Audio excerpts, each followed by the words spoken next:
the Potter Than Hell podcast.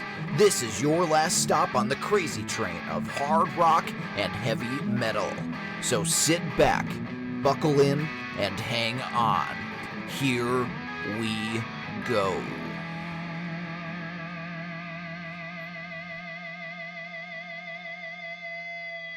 Hello, Potter Than Hellions. Welcome back to the Potter Than Hell podcast. This is Steve, and joining me this week is BC. And on his left is BB. And across from him is Dylan. And way the hell away on the west coast of Canada is our good friend Rob Karhukangas. How are you, buddy? I'm doing very well, thank you. Good. Welcome back, and we're going to do a little part 2 of our 40 cassettes turning 40. And how you been, my friend Ark? Okay? Yeah, doing well. We're in the last days of summer, and we're in the middle of a heat wave here, so liking cool. that. Cool. Yeah, it's not too bad here. It's 82 right now, so that's not bad. Yeah, we're enjoying some nice late summer weather here, too. How are you doing? Not too bad. I accidentally, in a client meeting last week, we usually kind of wrap up by saying we'll send everything in the recap. I said we'll send everything in the show notes. That's awesome. Guys, like, what? And I'm like, I'm so sorry. I do a podcast. I defaulted to my podcast mind, so that was funny. But yeah, I did promote the podcast. So if you're listening out there, hello, Hi, hello, coworkers. BB, how are you? Doing great. Can't wait to get going on this list. Other than that, I got nothing, buddy. Yeah, you weren't here for part 1. I was not here for part 1. I think we were in Maine then. I think you were. You were up a little We were north. Boston, Maine, wherever we were that day. Drinking. Pre-scouting our cruise. Pre-scouting, doing a little bit of drinking. Just Drinking. a little bit. That's I had to make sure the beer was all right there when we got in the bar harbor. Make sure we didn't get sick on the boat. I wanted them, Are we clear, though? Are we good? We're good. We Everything good? is Okay. A-okay. All right, good. BC, Yes. how are you? Good. Dealing with life, one day at a time. That's all we can do. That's That's all all we can do. All right. Righty. How you doing, buddy? I'm good. I'm really good. We had Labor Day here in the United States last weekend and had an awesome weekend. And there's an Italian festival in Scranton, Pennsylvania on Labor Day weekend every year. And we went down, and BC and his wife, and they took his mom and her friend down there. And there was a band playing. And actually, you saw 2 bands. There was one band at a small bandstand. They were 3-piece. It was a guy on guitar, lefty drummer, and a woman on bass. And she had an amazing voice. They were fantastic. We saw them do maybe about 5 or 6 songs. They did Styx "Fooling Yourself." I've never seen a band cover Styx. No keyboards, but they did the parts with the acoustic. It was great. They were really good. And then the band that we saw, there was a band here famous in the area called the Poets, and now that's just the Longo Brothers. But I thought they were fantastic. They played like some 60s and 70s stuff, like some Beatles and Beach Boys and stuff like that. I thought they were great, BC. What did you think? I thought they were really good. That's probably my 3rd time seeing them. So yeah, I mean they're good for the music they do. Yeah, and not our wheelhouse, but definitely respect. No, and there were a couple songs where they have 2 guitar players and the one guy plays keyboard sometimes. Tearing it up. These guys ripped it up. They were like, I was like, holy shit. Yeah, we're like, I was like, whoa. Whoa. So it was really cool. It was a beautiful day. Had an awesome weekend. Got one more baseball game in. Hoping to get 1 or 2 more in before the minor league season ends, but we'll see. So it was good. Thanks for asking, BB. You got it, buddy. That. No I problem. appreciate that. All right, so last week we had the KISS crew on. We had... did we have the whole KISS crew? No, Rob wasn't there. Rob wasn't out there. Berto Rob wasn't there. And Rob wasn't there either. That's true. We did the KISS trifecta. Rob, I know you didn't hear the episode yet because it doesn't come out for a couple days. What we did was we each picked our go-to trifecta of KISS albums. So we did from like 1973 to like first album to Creatures, and then from Creatures on. And then we did our trifecta for the live albums, any official live release. And then we did our least trifecta. So just kind of a little spoiler for you there, but it was fun. I enjoyed it. How about you, Dylan? Yeah, like I said in the episode, it's always interesting to hear the different places that people come to KISS from. Like Richie, for instance, very much a makeup era Kiss fan. Doesn't really screw around with the unmasked hair, plain face era. So really interesting to see everybody's go-to albums, the ones that maybe they overlook, and was not a lot of love for the 2 newest makeup albums. There was not. What do you think, BB? You know, that could be like a time thing as well. You know what I mean? Like it could be different if they released them, and back in the day, you probably would have listened to them a lot more than than we do now. Because you always have your favorites, and they're the ones you go to now. And normally, those favorites are pretty much cemented in there. They just rotate a little bit around. But yeah, it's always fun having the Kiss crew there. A lot of good times, a lot of ball busting, and can't wait to see what we got for the next one. It's always good to have those guys on. It is. It's always fun. What do you think, BC? Oh, it was a great time with the guys. I mean, a little tamer than usual this past time, but still, it's always interesting. Like you said, how many, where do people come in with Kiss? Some are dead hard on this album. Everybody has their own album, and that's pretty cool. Yeah, it was fun. I enjoyed that, and so Rob, once you listen to the episode, give me I'll have to ask you for your trifectas. I'll send it. No worries. Looking forward to it. The Kiss crew is always fun to listen to.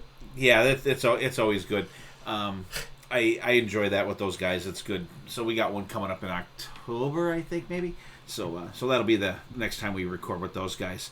I don't really have any news, but I do have something that I think is amusing that cracked me up. It was on social media the last couple days, and you guys see this stuff with Roger Waters and Jack Osbourne? You see that shit? It just fucking cracks me up. So it's like a little war of words going on there. So, I do think Roger Waters is a pompous fucking asshole, but I'm going to assume that he was probably asked in an interview about what he thought about Ozzy dying or whatever. So he says, Ozzy Osbourne, who just died, bless him in his whatever state that he was in his whole life, we'll never know, although he was all over the TV for hundreds of years with his idiocy and nonsense.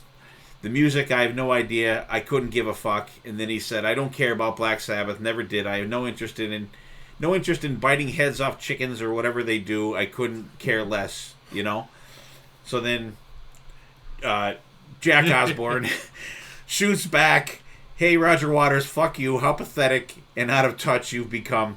The only way you seem to get attention these days is by vomiting out bullshit in the press. My father always thought you were a Thanks for proving him right. I was like, ooh, that was funny. Perfect response. Threw the C word right out there. Perfect. Well, they use that like we use bitch over there. Okay. Yeah, over there, that's not the taboo word like it is over here in the United States. I'll censor it in the show, but you'll know what it is. What'd you think? You evidently saw that, Rob.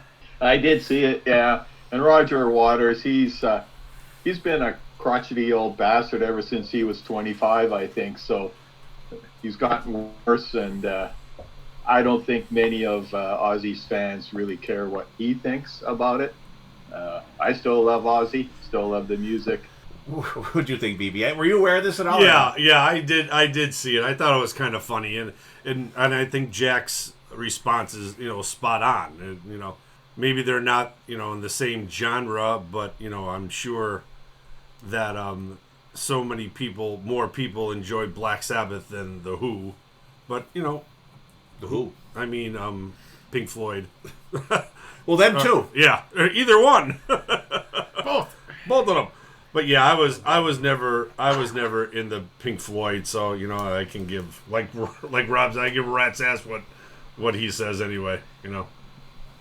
Yeah, I find it really funny that out of touch means not being into Black Sabbath, a band that started late 60s, early 70s, that's out of touch. I think that's a really funny statement. It's another one of those pissing contests where somebody always has to say something. I don't fault Jack for responding, obviously. It's still pretty fresh. So I would be upset if somebody said something about you like that. if They you always would- do anyways. Yeah, but I wouldn't have you there to tell me to let it go. I would keep it. It would fester. Dylan can call him the C word. But, Roger Waters always has to be out front and controversial about things a lot of the times. So it's not a surprise that he said something like that, to be different and say things, but I don't think he's made anything relevant since The Wall. So, No. Take that as it is, I guess. What do you think, BC? Yeah, more bullshit. I mean, every time somebody dies or something happens, some jackass always has to get 2 cents in, drawing attention to themselves because they have no other way of drawing attention to them. Yeah. Pink Floyd, I don't know, the closest I became to anything Pink Floyd is when we went to that show in New York City. Oh, yeah. That was about the closest I got to anything Pink Floyd in my life. Talking about a contact high. I like Pink Floyd. We got a contact high in the Pink Floyd tribute band. Yeah, we did. We saw. Yeah. Yeah, he just always has to have something to say. Like, I know his shows in the last 10 years have been all like, play a song, political rant, play a song, political rant, and it's just like... Which, to be fair, The Wall is a very political It album. is, but like, But, I don't want to hear that shit when I go to a fucking concert. And like I said, he was probably just asked what he thought about it. He gave his opinion, He's just a dick. I'm more of I like The Wall, some of the Dark Side of the Moon shit, a couple songs, but nothing crazy. I'm not getting a Pink Floyd tattoo, BC. Certainly not a fucking Roger Waters one. So, yeah. So always funny just to hear that shit, and people just have to, like BC say, get their 2 cents in. All right, before we get going, what are we listening to, Dylan? How about you? Well, in preparation for the concert that we have coming up on Friday, I listened to Dream Theater's Paris Omnia album. They'll be playing that in its entirety at the show. I also listened to Change of Seasons because they said they were going to be celebrating that album's anniversary. Hour-long EP? Yeah, that's... Yeah. But I think now I could reveal my opinions on the Grateful Dead playlist. Okay. Since Rob is here with me, and we said that we would on part 2 of the 40 Turning 40. I don't think the Grateful Dead are for me. I think they're a little too late, like pulled back for me, I guess. A little mellower than I like from this kind of genre. There was some stuff I liked, but it's not something that I would go to. I think it's good background music for me, maybe, but not something that I kind of... There's a lot of repetition, and the repetition at times can irk me. But, that's just my opinion on the Grateful Dead. I'm glad that I finally tried them out, and I could say that I have an opinion on them. And I don't quite see the hype, but who knows? Maybe I'll grow into them, but at the moment... You're not doing LSD and smoking pot all the time either. That's also true. Maybe I'll grow into them, but as of right now, I don't think I'm a Grateful Dead fan. Okay. All right. Okay, Rob, what do you got going? And you can give us your... Because you did the challenge too, right? The challenge. Yeah, the 3-hour challenge. Yeah, there's a big playlist. And there was like 4 songs, right? No, there was a lot. Yeah, so I went through it after listening to the album from the first half, Dead Set. I was kind of dead set against listening to them again, but Brad Rustover made this list for us. I recognized some of the songs, and most of those were covers, either covers that people have done of Dead songs or covers that the Dead did of usually old blues stuff, and the Dead versions are never the best versions. To me, it's really laid back. Dylan, what do you call it? Relaxed? Yeah, pulled back, Yeah. relaxed. And I think that's probably part of the appeal. And all the lead guitar always has the same vibe to it. Like, they don't come across as, they're not technical players, but they don't even come across as interesting to me. So, I after listening to it, I feel like I understand the band better, but yeah, like with Dylan, it's not for me, but I will say thanks to Brad for the work he did getting this playlist together. Yeah, thank you. It served its purpose. thank you so much, Brad, for doing that. And I will put the playlist in the show notes for anybody that's curious to listen to it. But a lot of songs on there, so you might find something you like. Who knows? All right. What else you got going, Rob? Besides that, something good, I hope. Well, maybe not this next one. It's an out of format thing. Have you guys heard of this Australian new wave band from the 80s called Flash in the Pan? No. No. Okay. It's basically Harry Vanda and George Young. Oh. Okay. Although, and they got that AC/DC connection, it is as far as possible away from AC/DC as you can get. It's kind of keyboardy oriented, and the verses, they don't sing the verses, they just kind of talk them, and there's a little bit of effects on the vocals, and then they sing the choruses. I don't think you guys like it, but I listened to 3 of their albums.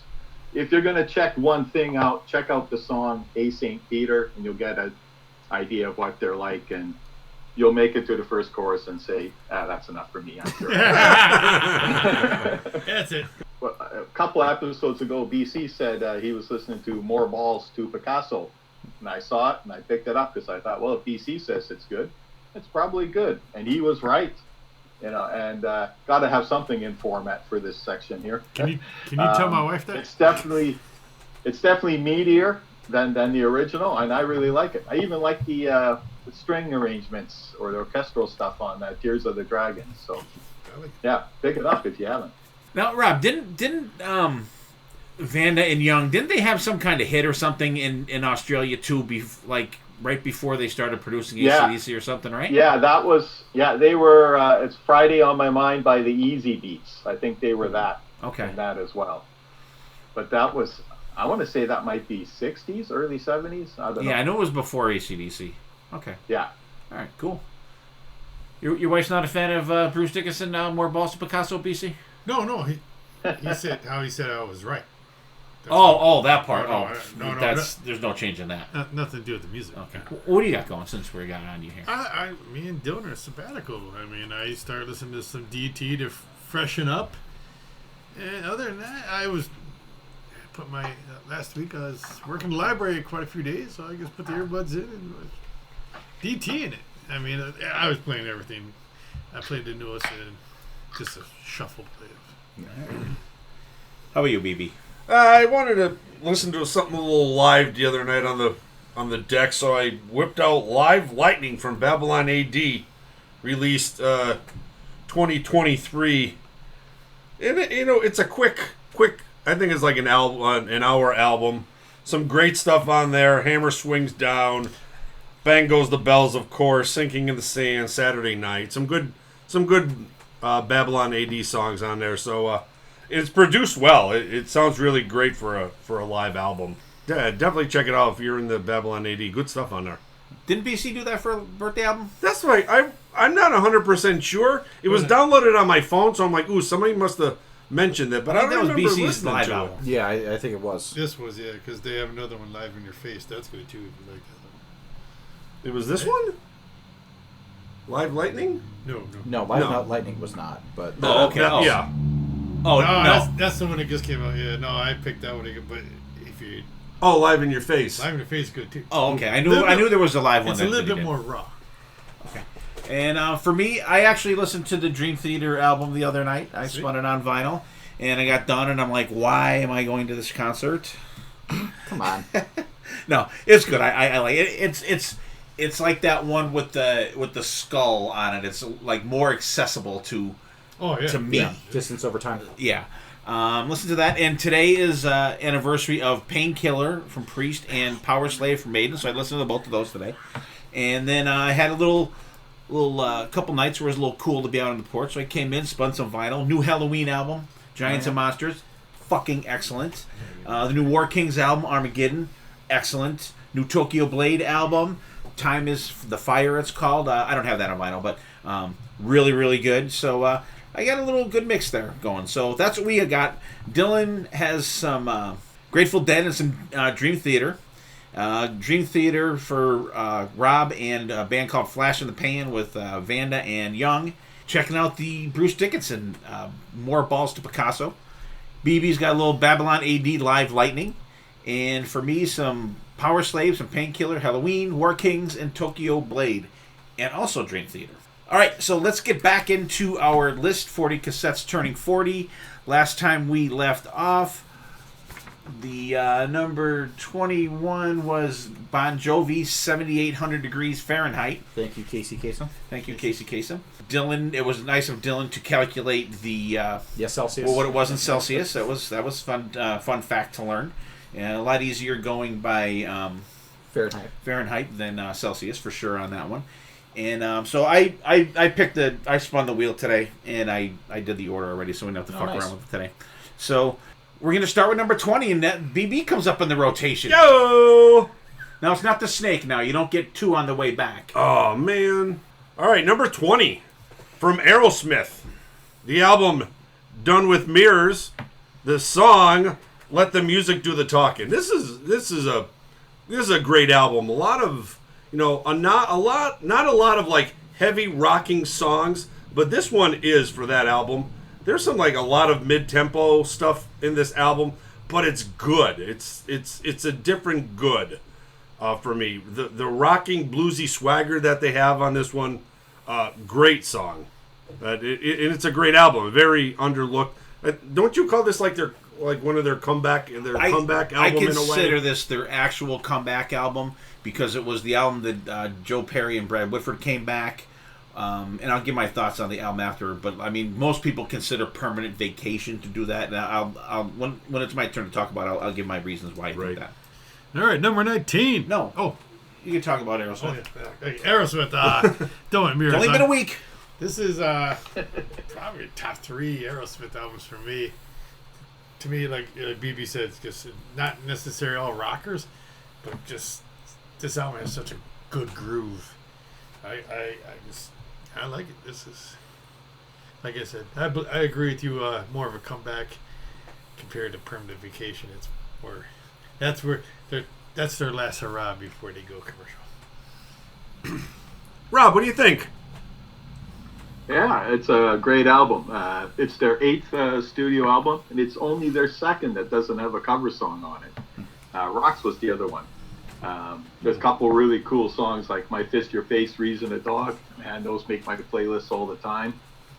If Let the Music Do the Talking, of course, that's a Joe Perry project originally, but the Aerosmith version is so much better. It's got more vitality. Steven Tyler's voice is a better fit, better distortion, better produced. Yeah, I'm glad they did it again. All right. Righty, what do you think of the Aerosmith? Yeah, I love that album. I think it's great. First time I got to see Aerosmith was on this tour. And I really like the album. I did an Aerosmith album ranking episode on the Two Bobs cast earlier this year. And I want to say, I think it ended up 3rd or 4th on my list, I think, at the time. And, that, like any band, that's like a rotating list. But I could see why people don't think that this is the comeback album because it didn't do shit as far as sales. And they didn't start writing with, like, Desmond Child and everything until Permanent Vacation. And, like, I love Done with Mirrors, but if you look at it realistically, it's pretty much just an album of deep tracks. There's nothing really that, like, you could put on the radio. You know what I mean? It doesn't have that. It's like the album full of deep tracks. Like, take deep tracks from Get Your Wings and Rocks and, Draw the Line, shit like that. And that would be, like, what this album would be in my mind. But I could see why it didn't do that and, like, why Permanent Vacation kind of is the thought of as the comeback album. Dylan. See, I think this is a fine album. I don't consider it a comeback album because that would mean that, like, they had like a string of bad albums, right? In my mind, and like Rockin' a Hard Place, not the best. Lightning Strikes is good on there, but before that was one of my favorite Aerosmith albums of all time, Night in the Ruts, which is, in my opinion, a great album. Lots of great stuff on there. Then Draw the Lines before that, so it's kind of a hopscotching in terms of that. But I could see why it's on this list, and it's not a song that an album that I would knockoff for one of my soundtracks. Right. And I'm surprised that it's where it is. I figured that this Yeah. album would be not further down the list, further up in the list. And I think the comeback thing of it is just of Joe Perry and Brad Whitford coming back in my mind, too. Yeah. And like they were only gone for an album. Yeah. Yeah. They're still got. All right, Dylan, you come up with the next song. Oh, perfect. Next song, Talking Heads from, the next cassette is Little Creatures from Talking Heads. And the song they picked was And She Was. This is, for me, kind of the beginning of the drag down period for Talking Heads. They just came off of Stop Making Sense. Fantastic live film, live album. Kind of right in the high of that. And this album came out, and I really do like this album. And She Was is probably my favorite off of it. But it's kind of where they start to lose me. I like their early stuff before. I feel like Stop Making Sense is such a good encapsulation of the stuff that I really like from Talking Heads. But, you can't deny David Byrne's wacky vocals. It's a catchy song. Really great to sing along to. And you could just have a good time with it. And I think that's what's important with the Talking Heads songs, because David Byrne is a very artsy guy, and he can sometimes get a little too artsy for his own good. And when he writes fun songs, they're fun. But when he gets really deep in the sonic, he wrote a whole book about how music works, basically like the sonic frequencies, and just going into this whole treatise. Like, it's basically like a dissertation on music. And I'm glad that he did that, but I'm also glad that we have bops like this. Rob, what'd you think of this one? I'm with you all the way there. I think this is the beginning, showing some cracks in the quality of the albums. You mentioned the live one, but I think the 3 albums, the studio albums before that, were really good, and that was their height. And She Was is it's an upbeat single, effective enough of a pop song and an opener to kind of, all right, let's see what's next. And then right after this, there's kind of a slow downer feel of a song, and after that, a country sounding song. So the momentum's kind of gone. It's an all right album, but the other 3, like From Fear and Music, Remain in Light, what's the last one? Speaking in Tongues. Yeah. That's the 3 you should check out. Absolutely. Dad, big Talking Heads fan? Sure, yeah. Actually, before I get going, let me just I should have done this at the beginning. Let me just reiterate how this list was generated. It's a special that they've been doing the last couple of years on Classic Rewind on Sirius XM, and they put out a list, and you get to pick 15 of the albums that they put out, and they have a slot at the bottom that you can add one in if there's one that they forgot, which they forgot a whole shitload of them. Mm-hmm. But and so how this list is generated is voting by the listeners on Sirius XM. And Talking Heads, I like this song. I'm not I'm a hits. I don't want to even know if they're a bunch of hits for these guys. I know a couple. I know a couple songs, and I like this one. This one is a song that classic rock bands cover all the time. Our good friend Dave and Blue London, they used to play this all the time. It's fun. BC? Talking Heads, and She Was. This was such a popular song back in the day, like you said. Any local band from the 80s up until the 90s, even borderline 2000s, would play this song.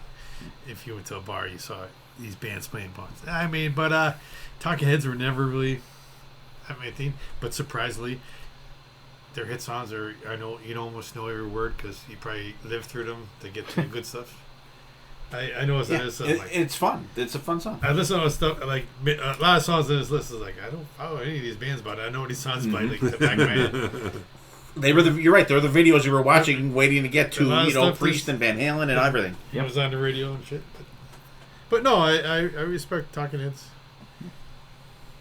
BC, BB, do you respect Talking Heads? Yeah, I definitely respect them. A fan, maybe not so much. My cousin was a big Talking Heads fan. He had a bunch of albums I remember, and he always played them.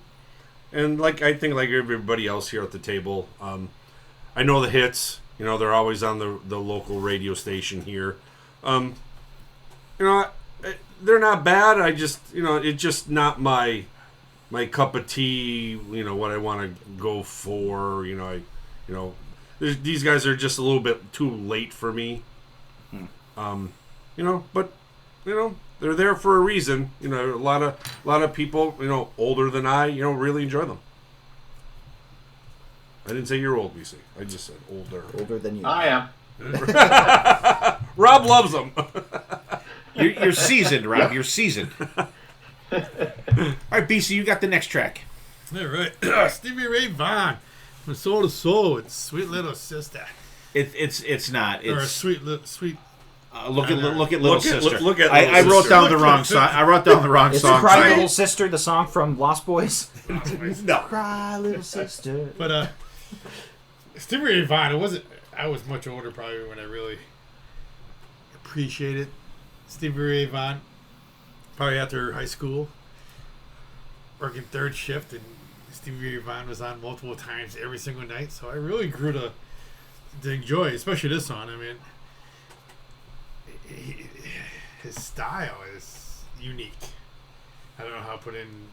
He's not a rocker. He's not a shredder. He's just a feeling he puts into his guitar playing is phenomenal. So I can definitely get behind some Stevie Ray Vaughan's music.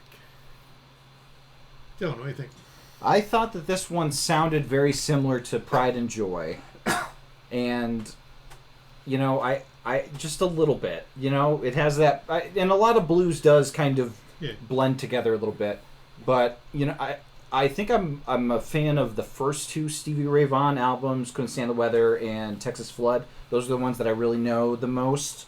So this one was, new territory for me. And, the other thing that I know from Stevie Ray Vaughan is the Let's Dance album from David Bowie. But this one was okay. I appreciated it. The guitar playing, of course, fantastic. But I thought it was a little too derivative from what I've heard previously from Stevie Ray Vaughan. All right. Rob, do you have any love for Stevie? Absolutely. I love Stevie Ray Vaughan. But yeah, when you look at this album, when I look at like lists online and stuff, this is often at the bottom of the Stevie Ray Vaughan rankings. I still like the album. I read his book, and if I remember right, it's in this period when he was kind of struggling with drugs, and maybe that's why this is a little bit of a step down. As far as Look at Little Sister goes, I think it's a good song. Best part, of course, is solo. But I was re-listening to it, and I thought, man, there's some pretty good piano in here, too. Dylan, if you are a fan of Stevie Ray Vaughan, check out the Crossfire album, which came out after this one. Okay. I will. All right. BB. Yeah, that Crossfire album is great. Texas Flood's great. I didn't really know of Stevie Ray Vaughan until a little bit later when he did that. I think it was called Double Trouble with his brother. I tried to find it. It was a Family Style. That's what it's called? Or is Double Yeah. Trouble a name of a song? Double band, Trouble right? is like the band. The band is Oh, okay. Stevie Vaughan and Yeah, so whatever year that came out, I remember my cousin got me that on a cassette tape. So it's probably somewhere between, 86 to 89, somewhere around there. That's kind of where I learned about Stevie Ray Vaughan, kind of went back. I wasn't familiar with this album, but the song I heard of before. It is a good song. You can't take away his soulful playing. It's just absolutely mind blowing how notes he makes with those hands. There's a little sax in there, a little jaunty piano in there. It's got a little bit of everything. Yeah, and like I said, this is not an album I was familiar with, so it's kind of good. I kind of checked a couple of the other songs out on there. Just mainly trying to listen to what Stevie's is actually playing. But yeah, great song. All right. Steve, what are you feeling? I like this one. I think this is a good one. I did like BB. I listened to a couple other songs in the album. I enjoyed it. I don't own this one. And just if anybody's wondering, the songs that we talk about on this ones are the songs that they played on the actual show when after they did the voting and everything. And I like this one. I like his stuff.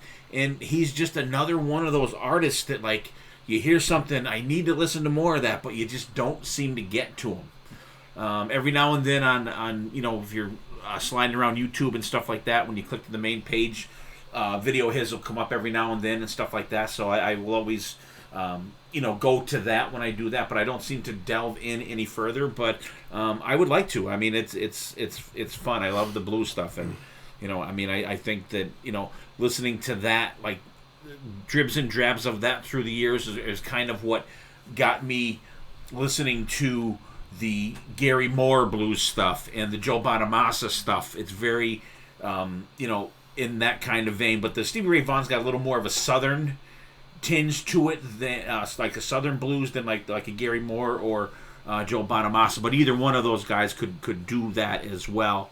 And but I think that was kind of like a foundation of what kind of got me listening to some more delving into a little more modern blues guys. All right, Rob, you got the next track, my friend. I do. Okay, well, this is from an album that sometimes gets some flack from the fans, but I really like it. It's Fly on the Wall by AC/DC. I know the production's lacking on this album a bit, but I still think a lot of the songs are great. Playing with Girls, which should have opened the album. Sink the Pinks, I've always liked that song. Hell or High Water. The song that they picked for the playlist was Shake the Foundations. Like most of the album and a lot of what follows, it was a mid-paced rocker, but I think it works really well. I-I-O, Shake the Foundations. Let's go to Steve. What do you think? I like this album. It does get shit on quite a bit by AC/DC fans, and it's one of the newer ones after Mutt Lange was not producing these guys anymore, but I believe Simon Wright plays drums on this one as well. But yeah. I enjoy this album. I think there's a lot of good tracks on there. Like you said, like Fly on the Wall, I think is a terrible, terrible album opener. I think that should be, especially with it being the title track and being not a punch in the face to open the album, or it just doesn't. It's not a good placement on the album. But the song that we talked about here, Shake Your Foundations, is really good. That was one of the songs that came up when we did the AC/DC draft a couple weeks ago.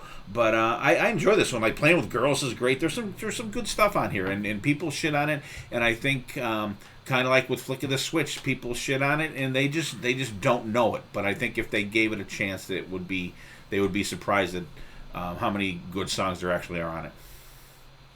Mm-hmm.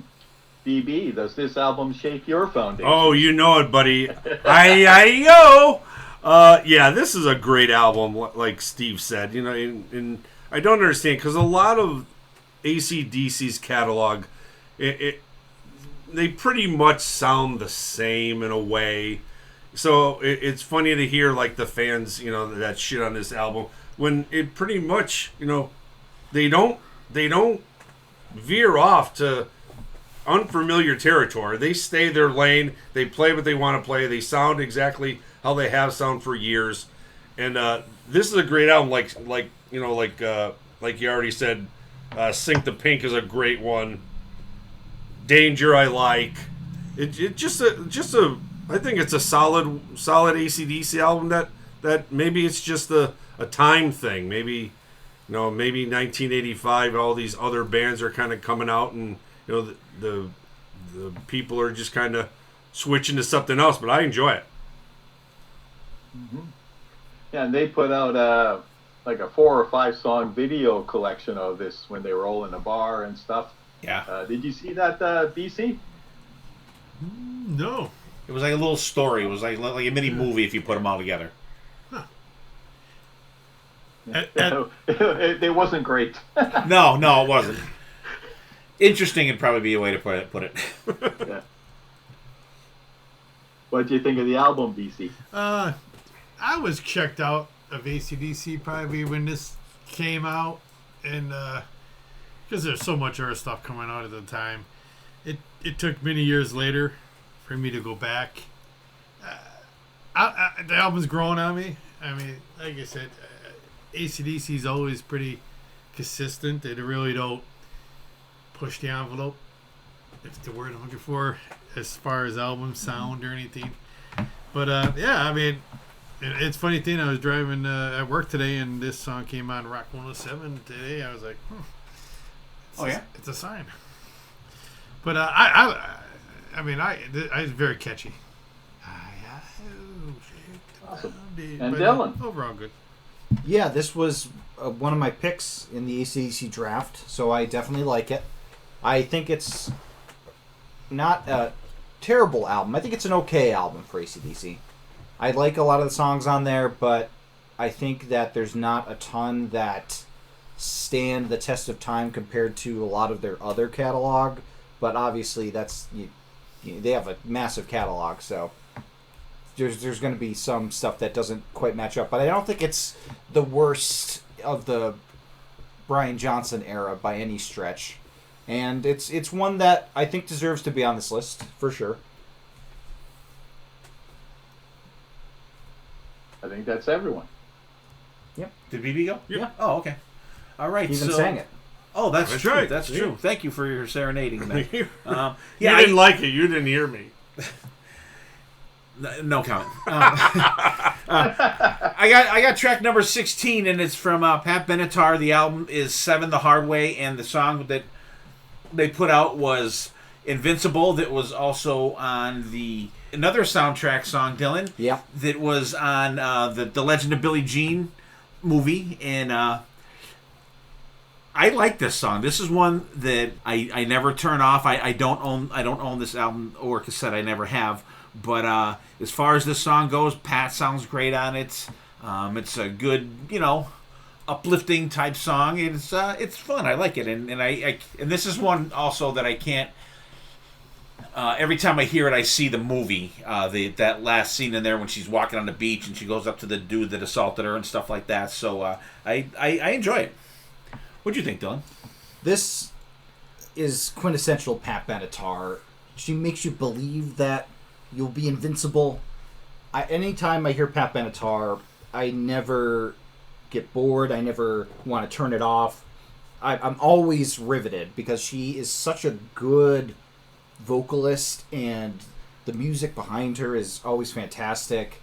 I think she's just fantastic. I think definitely deserving to be on this list.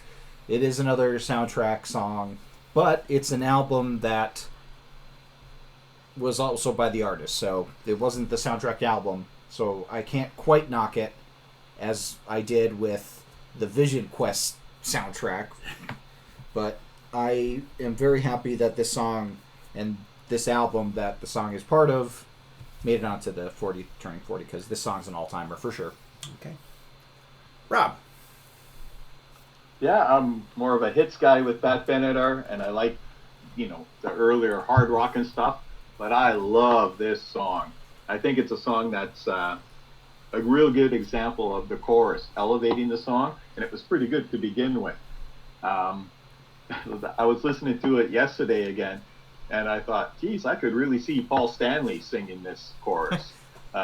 Maybe not as well, but yeah. Oh, hell no. he's doing it. Especially now.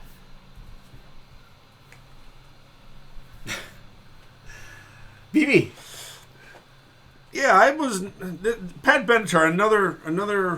Another cassette that didn't make my cassette player. Seven the Hard Way. I think at this time, '85, I'm listening to Joan Jett. I'm listening to Lita Ford. Yeah, for some reason, Pat Benatar never really made it to my ears that much. I like Steve said, the hits. The hits. It's a good rockin' tune. Don't get me wrong. For me, it always just missed a little something. I don't know what it was. Maybe '85 and looking for a little bit more shredding in there or something. But nothing to take away from her. She's a very good musician. Just lacked a little something for me. All right, BC. Pat Benatar. Back in the day, I mean, you remember always hearing Pat, and I always said, "This is pretty good." Never bought anything of hers or anything until later on in life, but I guess I was watching a few months ago. Her and her husband do a show together now. She's still got. Yeah, I think so, but I mean, she's very underrated. she looks great with the gray hair. Yeah. Gray hairs, Just like BC. what the fuck? The silver foxette. But yeah, I really have grown into appreciation of Pat Benatar. Wow. You got the next track, BB. Alrighty. Oh, this is a good one. Song number 15. Your Love from the Outfield off the Play Deep album. It's funny. Funny I get this one because this was actually my first concert. So it must have been 85 or 86 down at Rocky Glen at the little amusement park we used to have here. They played with the Hooters. I think the Outfield opened up, and this is a big hit, and this is about the only thing off that album. And once again, our buddy Dave Borowski and his band used to cover this a lot, and this is a big song. Another bar bands like to cover. Everybody knows this one. I love this song. The album, like I said, it's nothing. It's kind of like a very mid-tempo rock, or I think even on Apple it's classified as pop. But there's some cool like different parts in there, but like nothing that we would go to put on a playlist. Dylan, do you have anything for the Outfield? This was a cover for our band as well when we would play acoustic. Nice. And this is kind of the start of me being a little frustrated with this kind of list format because I feel like a lot of people maybe picked this album because of the song. And 100%. Nobody probably could name another song off this album. There's a couple of other bands and cassettes that we're going to be talking about later that I don't think should have made it as far up on the list as they are. And I think they did just because of the one song. Like, it's a one-hit wonder kind of situation. Sure. And it's supposed to be 40 cassettes turning 40. And it's not 40 singles turning 40. It's 40 cassettes. So, like, the album, the whole album. And, we'll talk about after some of the albums that didn't make the list that I think front to back are great. And I could talk about soundtracks that are front to back great that should have made the list but didn't. But we have to talk about Your Love. I think it's a great song, and you hear it like every time you go on like pop radio. Does it deserve to be this high on the list? I don't think so. I could see an argument for it being on the list in general because it seems like some of the other stuff that they put on the list up higher, I thought was bad. So maybe higher up on the list, but I don't think it should be approaching the top 10 of a 40 list, situation. That's my rant. BC. The Outfield. I mean, this was a big song back in the day. I mean, it's probably the only song I can name off this album. I mean, the college people around here made it out to be the greatest thing since sliced bread, but it's a good tune. I guess the hype was a little too hype. I think they were kind of local band, weren't they? Philadelphia, I think. Philadelphia, yes. Pennsylvania-ish band, but I think that's why everybody kind of went gaga for it. It's okay. Rob. I thought these guys were British. They're Philadelphian. I always thought it was weird that they called themselves the Outfield. I'm almost sure about that. They're in London. They're from England, BBC. Oh, are they? Yeah. Oh, Maybe it's okay. the Hooters that's from down there. Hooters, Yeah, I the think. Hooters Philly, is, yeah. All right. People around here Okay. writing, Yeah, the Hooters are Pennsylvania. Yeah. Yeah, I always thought it was weird that a British band calls themselves the Outfield because I didn't think baseball was that big over there, but I don't know. Your Love, I don't know this album very well. When I listened to it, most of those songs I heard for the first time. It's their biggest single, I'm sure. Everybody knows that first line, Josie's on a vacation far away, and, then don't really know much of the rest other than the chorus. blah, blah, blah, blah, blah. I like the outro section, and it goes on for almost a minute. And the singer's got that high voice that, if you listen to it too long, could kind of grate on you. But it's a good song. I'm kind of with Dylan though. I don't think it should be this high, but yeah, That's people for you. And righty. Okay, let me tell you about this album. Uh-oh. I like the song. I've always liked it. And back in the day when this came out, I was just, I knew the song, and there's one other song I think that they played on the radio on there.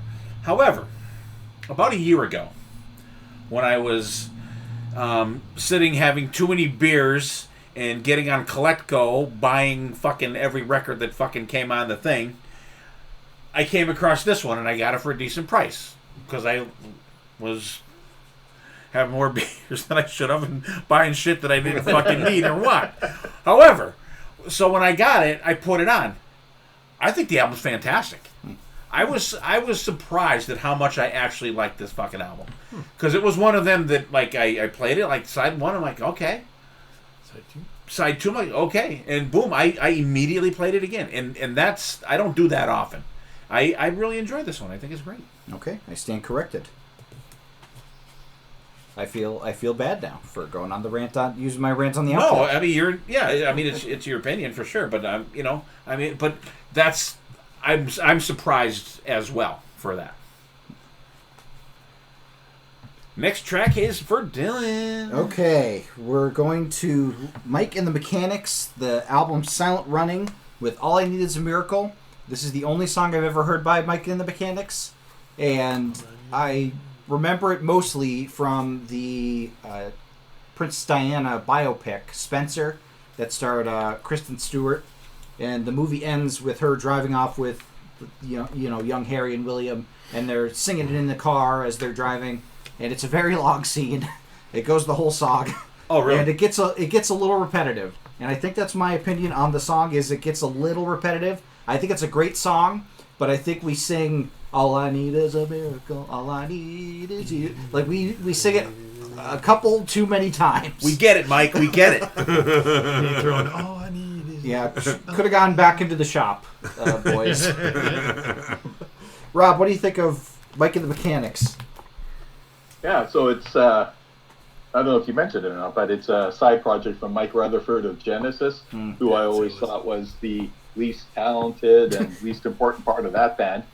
And it might show on this album. But this song, All I Need Is a Miracle, and another song called Silent Running. I remember seeing the videos and really liking those two songs, especially Silent Running. And I picked up the cassette, and then the rest of it's kind of bland, boring, adult, contemporary stuff. But All I Need Is a Miracle. It's a decent poppy song. I agree with Dylan. It's too repetitive. But pop goes that way sometimes. Yeah. My rant with the outfield, everybody, just transfer it to Mike and the Mechanics. BB, what'd you think? Yeah, this song's all right. It's a toe tapper. It's got. I think it's the repetitive 80. I think everybody did that in '85, and a lot of different bands did it. Mike and the Mechanics. I did not have this cassette either, but the song was all over the place. Yeah, it was a hit, but I couldn't name another song to save my life off these guys. Mm-hmm. But yeah, it was all right. It's different. Yeah, BC, I know you're a big Mike and the Mechanics fan. Yeah, I remember back in the day, this song just fucking, like you said, it was on it seemed like 10 minutes. And then the video, and all I need is I hear it in my sleep. But, it's a catchy tune. I mean, the rest of the album is very blah. So, this would be the only thing I'm very familiar with, because it's beating into you. But, no real love for it. Dad, did you buy this one drunkenly on? No. I did you have too many beers again? I did not. And even if it did come up in the rotation on that, I wouldn't have got it. I don't like this at all. This is one of my least favorite songs on the whole friggin' thing here. It's like in the bottom 5 of 40 here. So all I need is a different song. All right, BC, what do you got? You got the next one, buddy. I got some Robert Plant from Shaking the Stirred with the Little by Little and Hip to Who. Robert Plant, I was in Zeppelin, so when I heard he was going to put out some solo stuff, I was excited. And little by little, I like the song. Little by little, bam, bam. It's very Got a good groove. Yeah. has a good catchiness to it. The other one, Hip to Who, not so much. There's about 3 other songs on the album, but you have to be, to me, Plant solo, you have to be in the mood for it. Dylan, what do you think about Robert? Yeah, this is the second appearance from a Led Zeppelin member on this list. We had Jimmy Page with the Firm. I think I like the Firm better. Actually, no, I don't, because Paul Rogers is singing for the Firm. Yeah, I like the music better in that, but I like the vocals better here. It's almost like if that guitarist and the singer formed a band, it would be really good. But I did like Little by Little. I thought there was a nice groove, like a funky kind of feel to it, and I liked Hip to Who as well. I was surprised by the sound of it, because I think the only like Robert Plant stuff I heard was the stuff he did with like Alison Krauss. Oh, okay, that's and which is very different than this. So Yeah, I was kind of expecting that vibe, and I didn't. I forgot we were in the '80s. we were not even close to there. We're not. We haven't gotten like the grayed beard Robert Plant yet. No. So yeah, I liked it. I was pleasantly surprised by it. BB, what are you thinking about this? Never heard it. Don't like it. That was your true feelings. Okay, then I will. Yeah, I didn't know this album even existed. Really? Yeah, I never heard of Shaken and Stirred. I thought Little by Little was a little weird. It was kind of flatline. It's like an '80s song that didn't work for me in a way. And then that Hip to Who, there's like silly synth sounds in there, female background singers. It just, I don't know. Maybe it was the mood I was in when I got to that song, but those 2 songs did nothing for me, and I do not understand why the fuck they even made the list. Wow. And there you go. Because it's Robert Plant. Robert Plant. Robert Right. Plant. Name association. Robert Plant. All right, Rob, what do you think? Yeah, it felt like Robert Plant was trying to do an album that sounds as little as like Led Zeppelin as possible. You know, it's super synth heavy and kind of weird and artsy. Little by Little, I really like this song. I bought the cassette because I heard this song and was disappointed with the rest of it. But Little by Little has, it's got some hooks in the music that really grabbed me. Hip to Who opens the album. It's a dumb title for a song, and a couple other songs are like that too. And it's not a great album opener, but what it does well is give you a taste of what's to come and an idea that, hey, I might not like this. It's a good warning. Yeah, I was going to say, I think he was trying to be too hip for the time he was in back then. He should have just stayed with the 70s. Anyway, Steve. Yeah, I think Rob hit the nail on the head. He was trying to get as far away from Led Zeppelin as possible, and he achieved that for sure. I do own this album, by the way, and I bought it because of this Little by Little. Were you drunk again? No, I've had it for years. It's in my original collection. Damn. I liked the song. I thought it was different, and like probably everyone else that probably heard that song, had a little bit of decent expectations that, you might get some cool, catchy songs like that, but you don't once you listen to the whole thing. And it's like as far away from Led Zeppelin as you can fucking get, except if you get into the Honey Drippers that he does also. But yeah, that's cool. and it's weird when artists do that. Like Richie Blackmore. They just do stuff, and they don't want to be associated with what made them famous.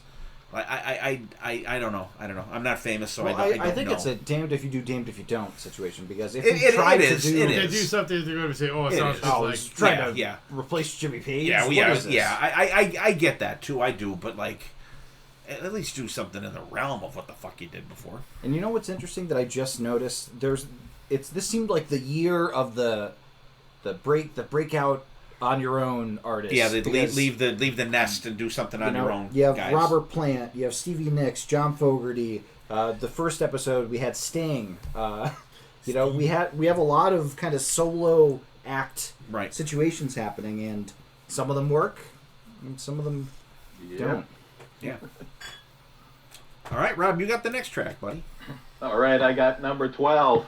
It's Stevie Nicks and her album Rock a Little, and it's a good title because it does rock a little, very little. My advice would be to rock a little more, and it's kind of like a lot of albums on this list. There's like 2 or 3 hits and a lot of filler on the album.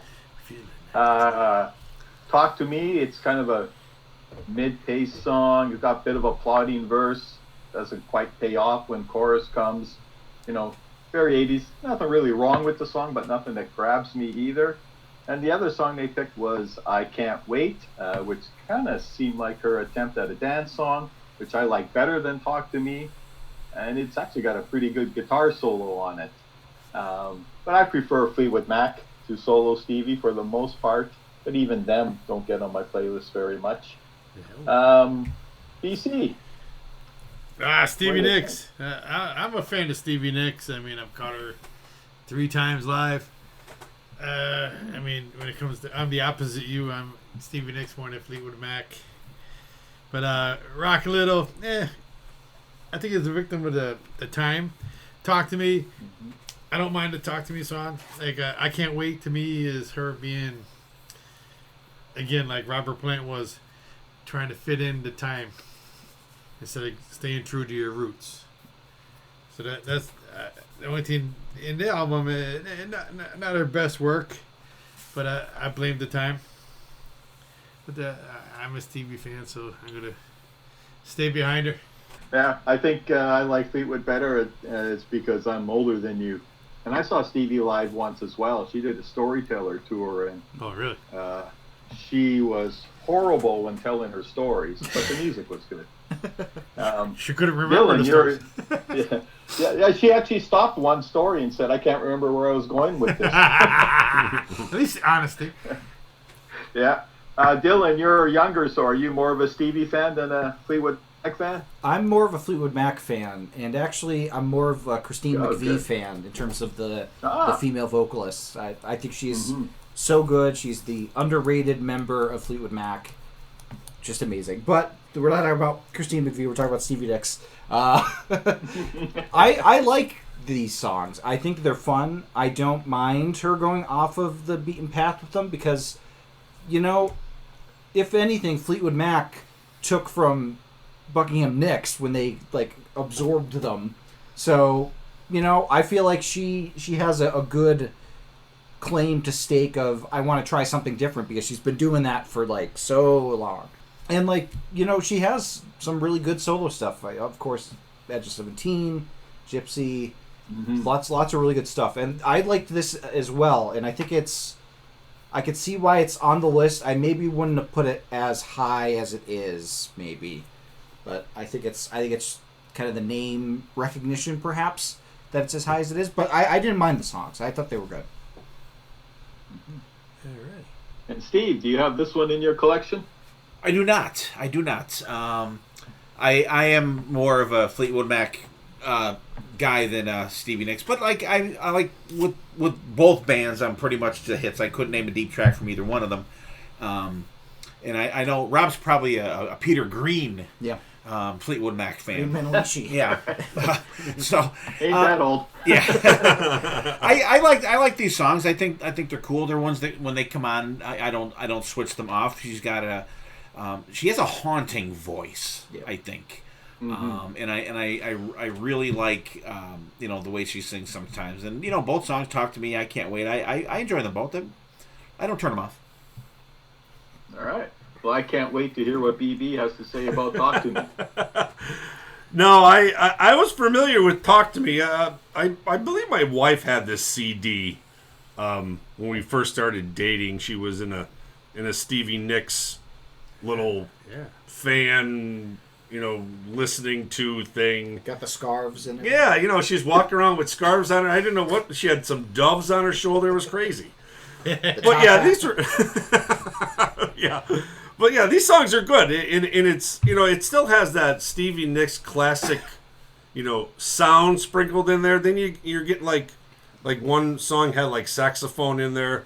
One had like synthesizers in it. So you still get, if you're going to Stevie for Stevie, you still get a little bit of that, and it's kind of like polished for the time. I didn't mind these songs. All right. Who's got the next one? I got the next one, and this is the number 11. So we'll take a little breather after this one, and this is In Excess. Listen Like Thieves, and the songs they gave was What You Need and Listen Like Thieves, title track. I love What You Need. I mean, that's one that I hear all the time. It's got that kind of patented In Excess jangle guitar kind of thing going on there.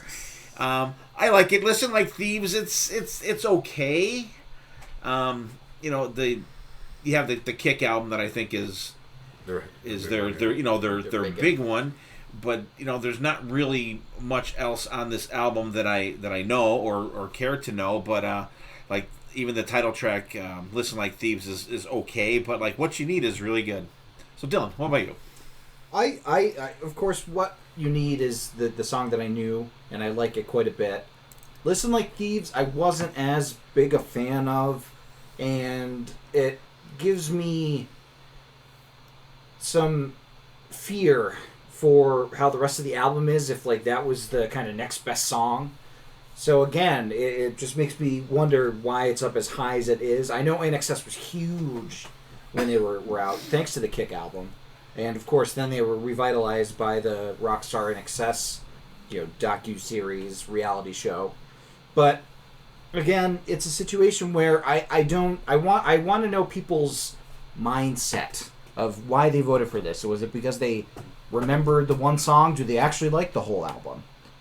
It's if you were one of the people that voted, everybody out there, and you voted for In Excess, why? not in a judgmental way. I'm just wondering. That's all. Feel me, bitches. Rob, how about you? Yeah, I'm a hits guy with them. Just thinking about Dylan's comment there.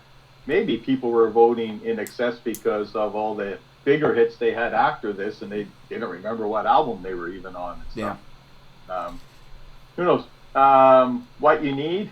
Yeah, that's a catchy song. A little bit of funk in there. Good saxophone. It's a good example of what In Excess does best.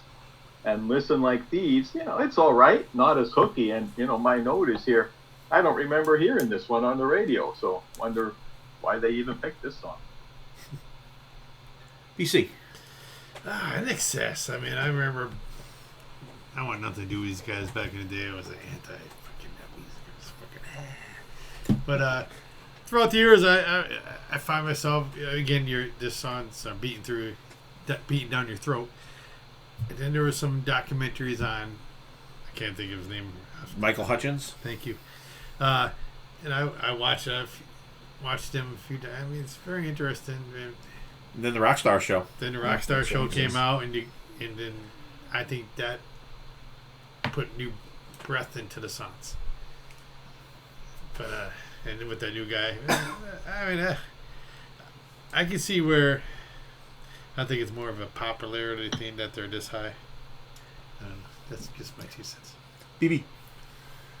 Yeah, like a lot of people, I didn't come until the Kick album, and then many years later went back to Listen Like Thieves and checked it out. And it didn't grab me like Kick did, and there wasn't that many hits, a lot of fillers on that one. But a lot of the songs still have like that In Excess swag in there, a little saxophone type, sounds in the background. And I think In Excess is just like Dylan said before, maybe with Talking Heads. I like In Excess like as a background music band, because every once in a while, like you hear certain parts in it, and you find yourself kind of like bobbing your head or doing a little something, But yeah, I wasn't really familiar with this album until after Kick came out, so I was a little late to the party on this one. Always late. All right. I got everybody right. Mm-hmm. All right. So that takes us to number 10 will be next. However, Rob is going to intro our gem song this week. All right. Well, on my Facebook memories feed today, it said that 6 years ago I was at the Iron Maiden Legacy of the Beast tour. And with Maiden, I heard Run to the Hills and Number of the Beast on the radio, but I never actually bought an album until Peace of Mind when I saw the Flight of Icarus video. And they played Flight of Icarus at this tour that I saw. So let's have Flight of Icarus as the gem song today.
All right, welcome back. Hope you guys enjoyed Little Flight of Icarus from the Live After Death live album that still hits my earbuds and my turntable several times every year. So great pick, Rob. I appreciate that.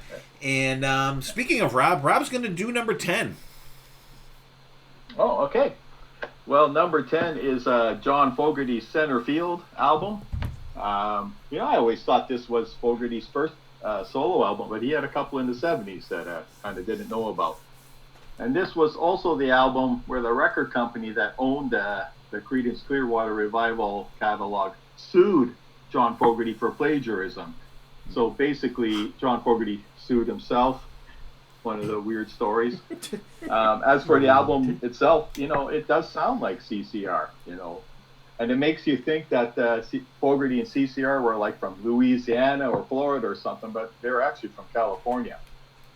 The two songs they picked were The Old Man Down the Road and Center Field.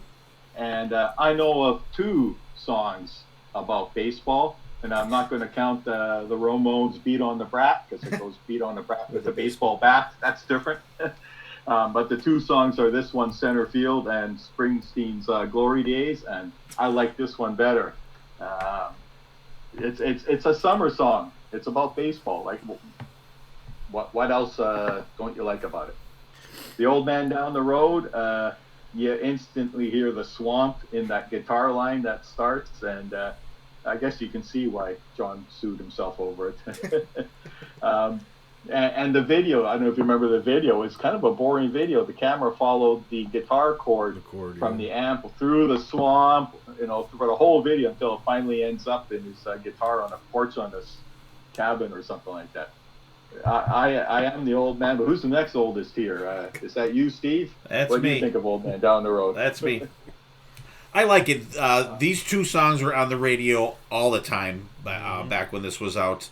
And like you said, that swampy guitar at the beginning of The Old Man Down the Road, I like it.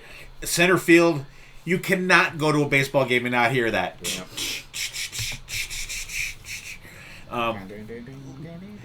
Great, and this was in Bull Durham. It was one of the songs featured in Bull Durham, which is one of my favorite baseball movies out there, and I like it. This shit was all over the place, and there's still two songs I don't turn off. All right, Dylan. You got the hat. This was the first time that I knew both of the songs without having to listen to them. I'm like, oh, hey, an album that I actually recognize more than one song from. This is classic John Fogerty. The credence is there, absolutely, but they're both songs that, especially Centerfield, that I feel like have stood the test of time. And I can see why it's in the top 10, because there are two songs that were played. Actually played. Played. and enough for me to know them. So, yeah. And if you have a song that ends up being played at sporting events, I think that kind of elevates it a little bit. Yeah. Because I could say with White Stripes' Elephant album, because that has Seven Nation Army on there. I just did that about 10 times on Sunday at a baseball game. Yeah, exactly. All right. BC, were you a big Centerfield fan, or were you lost in Centerfield when this came up? No, both these songs, they were on all the time, and they're both enjoyable. I enjoy both. I mean, Centerfield, of course, the Old Man there. I mean, I just such a coolness to both these songs for different reasons. But no, I was behind this. And BB, you like these swampy licks? Yeah, these are great. And the first thing I thought of, like when I ran across this list and started reading them, I couldn't understand why they're so low, because these two songs are really popular compared to we get down a little bit lower, and there's like one big one and one not so big one, one big one, not so big one. These two were pretty big songs, and I'm surprised they're as low as they are. But these are great songs, like we've already covered, about Centerfield, about the baseball, and if you go to a game, you're always hearing it. And it was so cool, Rob, when you reminded me of this video of Old Man Down the Road and just following that guitar chord all the way through, and you sat there and you watched it. It was so funny. Great memories from the MTV days with that song. But yeah, like I said, I'm kind of confused why it's so low. All right, and how? There is no way that I could not let BC not take the lead on this next one. Yeah. So, right, next one's going to You be did it, BC. Rush Power Windows, the greatest album Rush ever put out. According to Drunk BC in our first season. Power Windows. Drunk BC, too many beers BC, but they have the songs Big Money and the Manhattan Project. I know Big Money is such a those powerful keyboards in the beginning. I mean, it's Rush. Come on, you got Neil Peart, you got. And then the Manhattan Project. I like this album. I get slack for it, but I still like it. I still stand behind it. It's Rush. Dylan, Rush. I'm very surprised it got this high on the list. Yes. It's a pleasant surprise because I do like this album, but I'm very surprised that it made it as far as it did in the top 10 because this is an era of Rush that is not popular with people. And Rush is not really a populist band to begin with. But this is definitely, I don't even know if it's their most radio friendly because Tom Sawyer is pretty, it's their most, it seems like their most radio focused album, perhaps. The singles at least. Yeah, but this is a great album and I'm happy it made it. And it's another one that I knew both songs. So, good on Rush for making it as far as they did. All right, Rob, you're from Canada. You gotta love this. I do. It's not my favorite Rush album by any means, but yeah, it's the keyboard area of the band and the synths are strong, and Alex Lifeson usually plays to accent the song rather than drive it. The Big Money, man, they picked the right song to open this album. It's the one that rocks the most. It's a good little riff there, and that chorus just demands your attention. The Manhattan Project, this is kind of Rush light to me, but I've always liked this song. I love the part where the music backs off and Geddy sings Flying Out of the Shockwave, and then the music kicks back in. That's really cool for me. Be honest. Rush. Yeah, I'm a hits guy with Rush. I'm really surprised. Like, Big Money's huge. Big Money's a great song. I can't take anything away from Big Money. That Manhattan Project, it just doesn't. It doesn't go any. I don't know.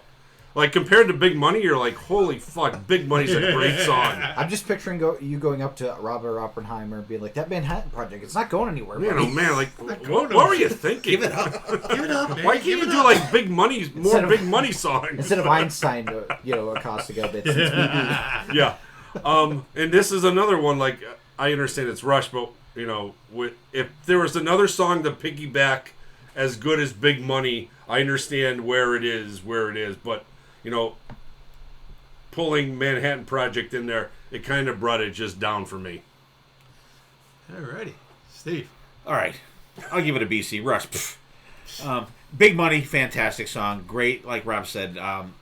Picked a killer opening track there. And I like the kind of busyness of the song because it kind of makes me think of, like, when you see pictures of the floor, like, on Wall Street with all the trading and shit going on. Like, it's got that frantic pace to it. And Manhattan Project, I'm the total opposite of BB on this one. I think this song is absolutely fantastic. And the reason that I like it is because, we all know what the Manhattan Project is, but, like, the song gets more intense as it goes, as it's like they're getting closer to fruition of this project, and it just builds in intensity, and that's what I really like about that song. Just like with Brighter Than 1,000 Suns. Yeah, I like it. I like how that it has that build. So, all right, next album is going to be Me, Loverboy, loving every minute of it.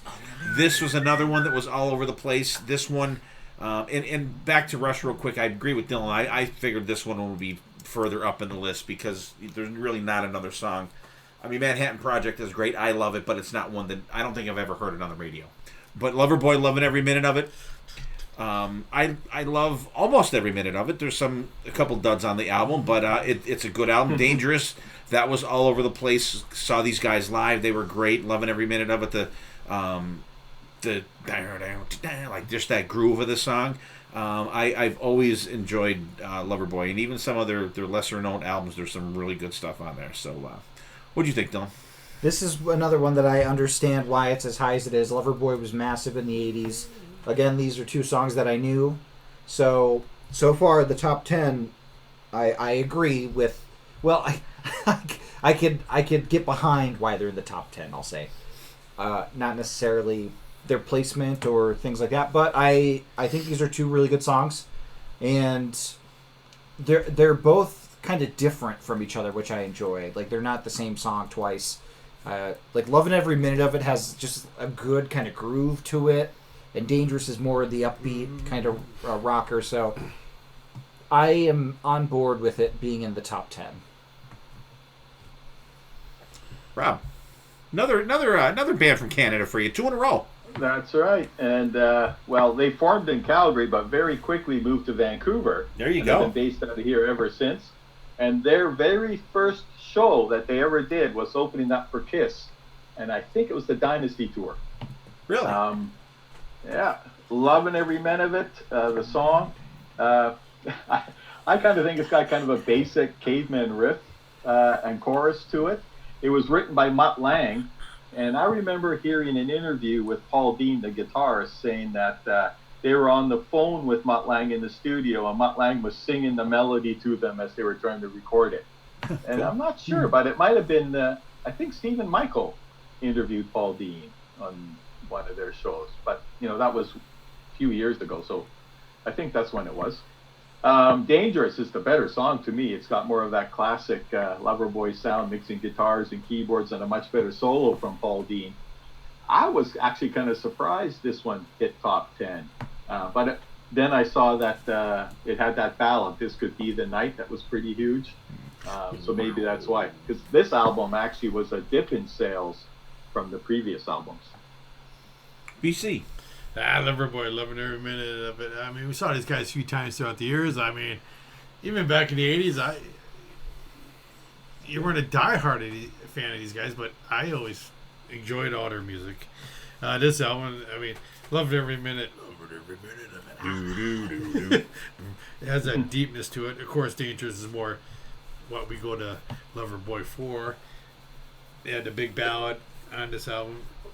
And the rest of the album is not too bad. I mean, for again, Loverboy. Good old Loverboy. Yeah, like BC said, we've seen these guys a couple times live, but never disappoint. Even now, these guys are getting older. They still sound great. Loving Every Minute is probably one of their bigger songs. Put them right on the map. Danger is another great song from that album. I do enjoy a lot of Loverboy. This is probably only one of the 5 albums we're going to talk about I actually had the cassette of. But yeah, I played the shit out of this one. I love these guys. All right, everybody went on that one, correct? All right, Dylan, you got the next one, buddy. Okay. The next one, we're going to Tom Petty and the Heartbreakers with Southern accents. The songs they chose are Don't Come Around Here No More and Rebels. And I'm going to get a lot of hate for this. This is not my era of Tom Petty. I don't like this version of Tom Petty. I know the music video for Don't Come Around Here No More is really cool with Alice in Wonderland. And I know that it's co-written by Dave Stewart of the Eurythmics. I just it's just too boring for me I like a rockin' Tom Petty. Refugee. I like Running Down a Dream, American Girl. Like that vibe of Tom Petty is where I'm at. But this Don't Come Around Here. It's like I'm falling asleep, drifting off to Wonderland. What did you think of it, Rob? I agree and disagree with you. So, Don't Come Around Here No More. So this album has good songs on it, I think. But especially Don't Come Around Here No More with the Dave Stewart influence. It starts with programmed drums. And Petty does not need or should ever use programmed drums. Mm-hmm. And that might be part of the reason why the vibe is different. Also, elsewhere on the album, he uses horns which I think is the only album that he does that on. But it's a pretty decent song. You know, I like it when it picks up the pace near the end. Rebels is the best song on the album to me. I love that hey, hey, hey part, right? And I also like that, the first vocal line, honey, don't walk out. I'm too drunk to follow. Who hasn't been there? BB, what do you think? Yeah, Tom Petty for me, you know, another band that I guess I'm more of the hits guy. I think the only album I actually own is Full Moon Fever. So for like these two songs, they don't bother me. You know, Come Around Here No More. Maybe there's a little bit of tired factor. You know, they play it on the radio a lot around here on the classic rock radio station. I'm in the boat with Rob. I like Rebels. It has like a different feel to it. You know, talking about the Southern Boys. I really like that song compared to Coming Around Here No More. And I see why they're there. I see why they're in the 7th spot. Two good songs. You know, I probably maybe know one more song off that album, but other than that, like I said, I just the hits for me. Play the hits, Tom. BC, were you the only one of us that has seen Tom Petty live? Oh, okay. I thought you went with. Thought maybe you would. Yeah, went with my uncle.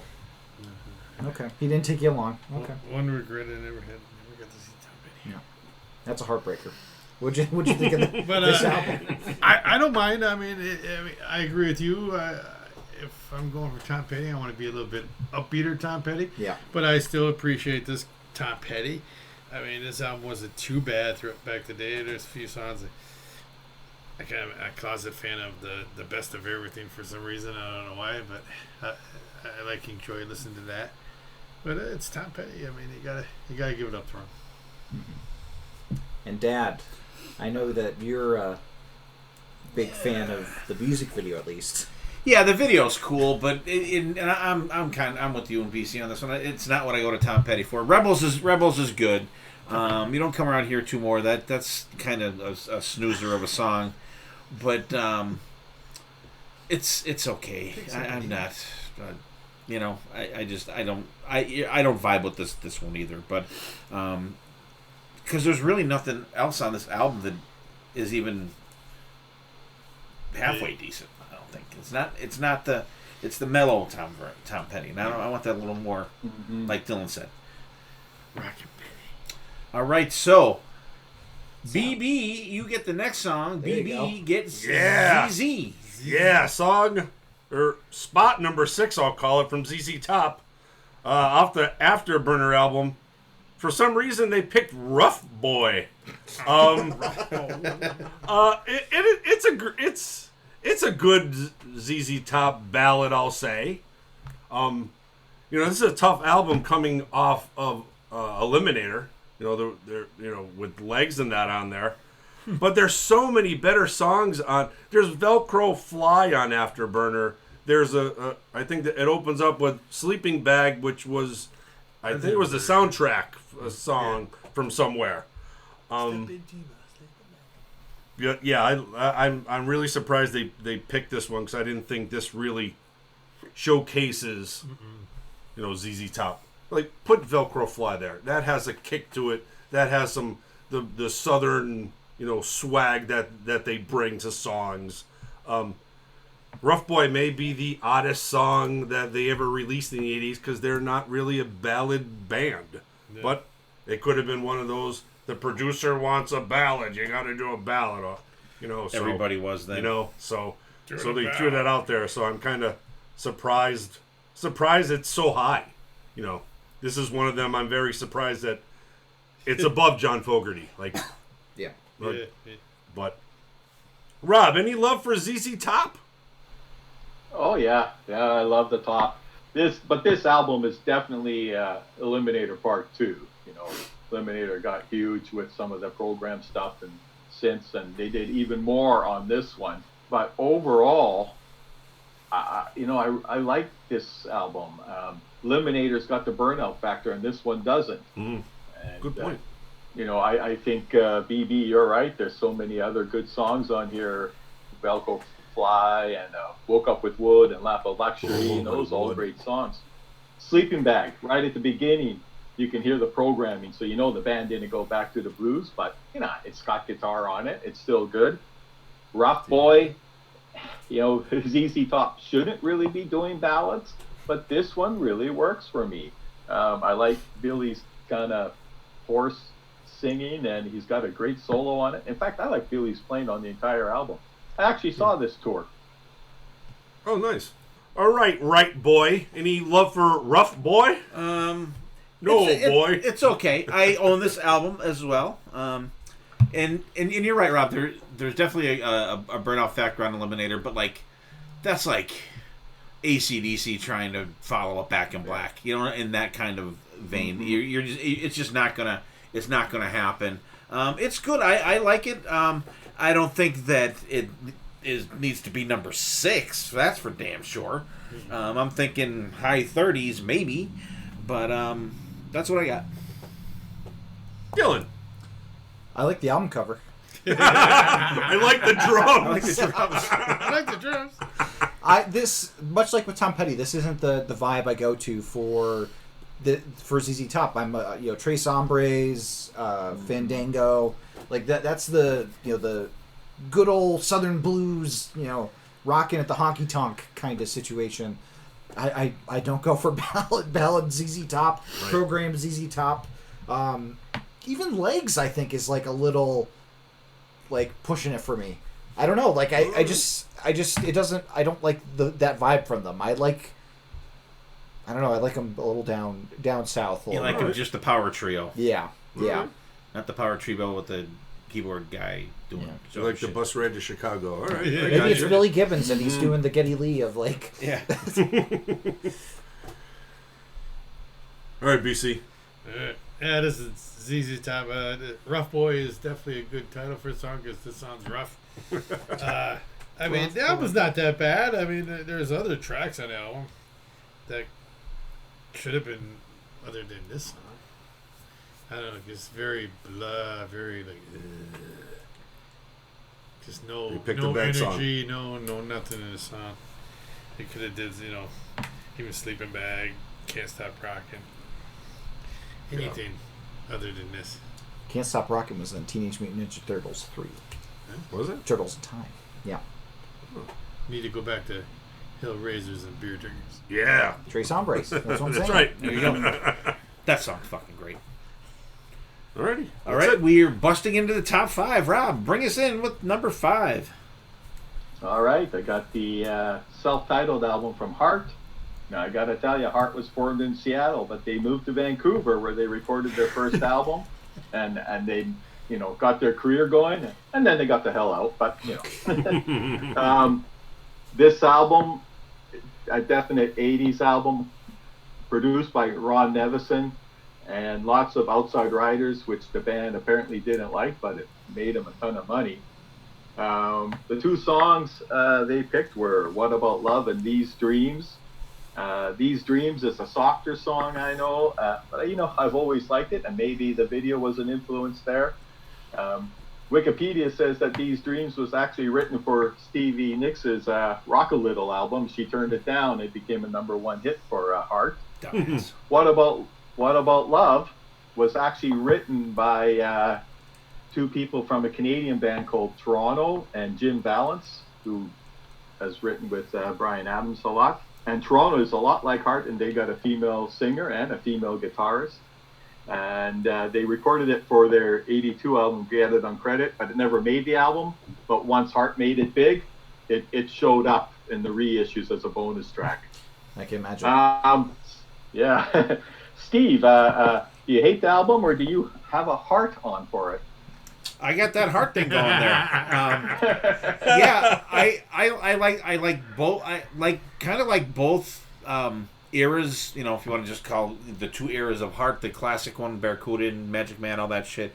But I like the poppier stuff too. I think that from this album, it really, really showcases Ann's vocals. Way more than the other ones were great, but it seems like you really get holy fuck, her voice is amazing.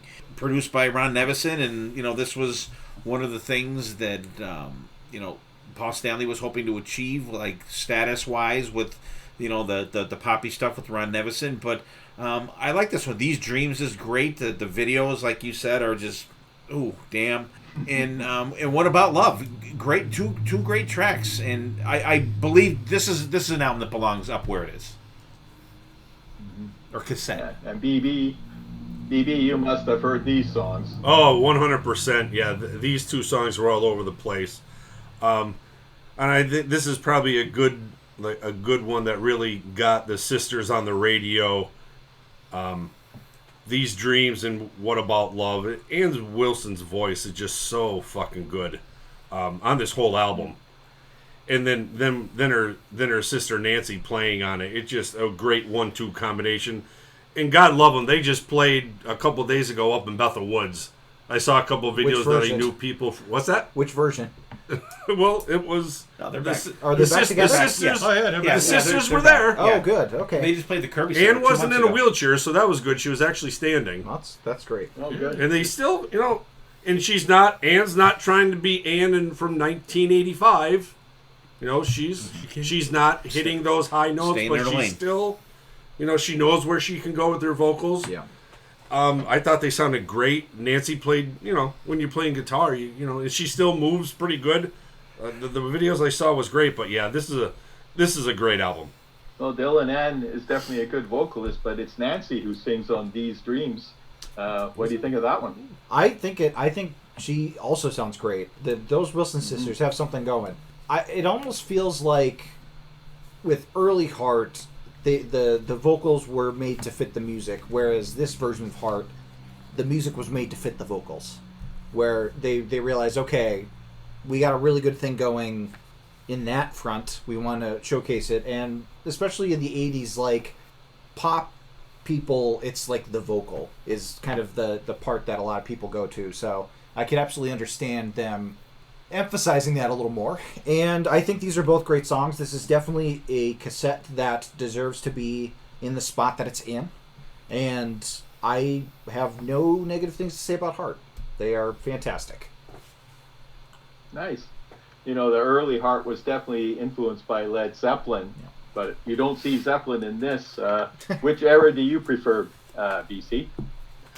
I really totally dig this album. I have it on vinyl. Nice pristine copy of it. But these songs were good. I mean, they're all over the place. But if I was going to release two songs from this album, it definitely would have been If Looks Could Kill, the album opener, and Nothing at All, I think, were two strong tracks off this album. But I mean, back in the mid '80s, these girls were everywhere. And all I gotta say is Nancy.